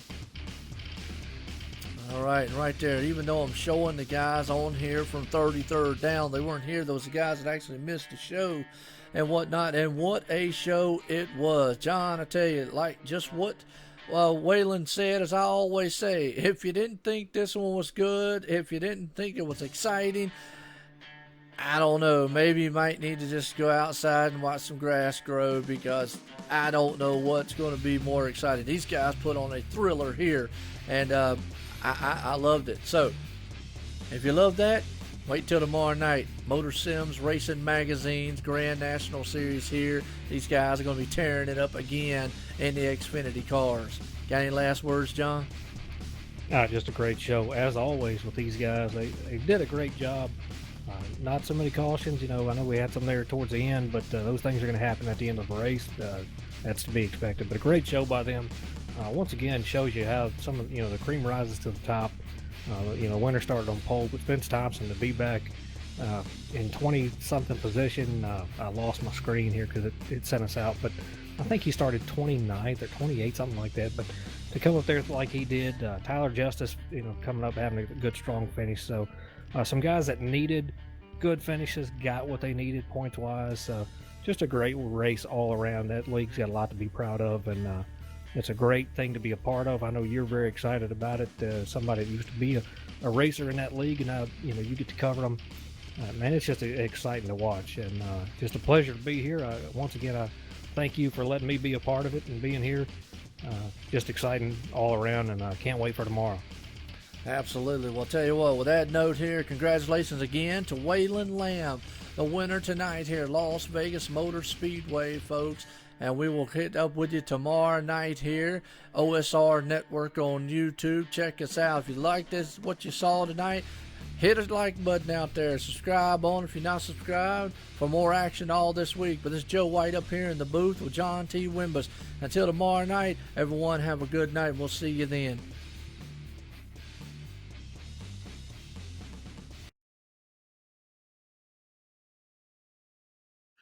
Drivers, start your reading. Motor Sim Racing Magazine is the first and only magazine dedicated to sim racing. Every month we'll be covering the hot topics around the world of sim racing. So if you're looking to be in the know, go to www.motorsimsracing.com. You will find articles from your favorite drivers, leagues, and other prominent people in the sim racing community. Want an update of your favorite league? We got it. Want to learn the basics on finding a perfect league for you? We got it. Want to know more about how leagues are run? We got it. So remember, when you want to know what's going on in the sim racing world, go to www.motorsimracing.com.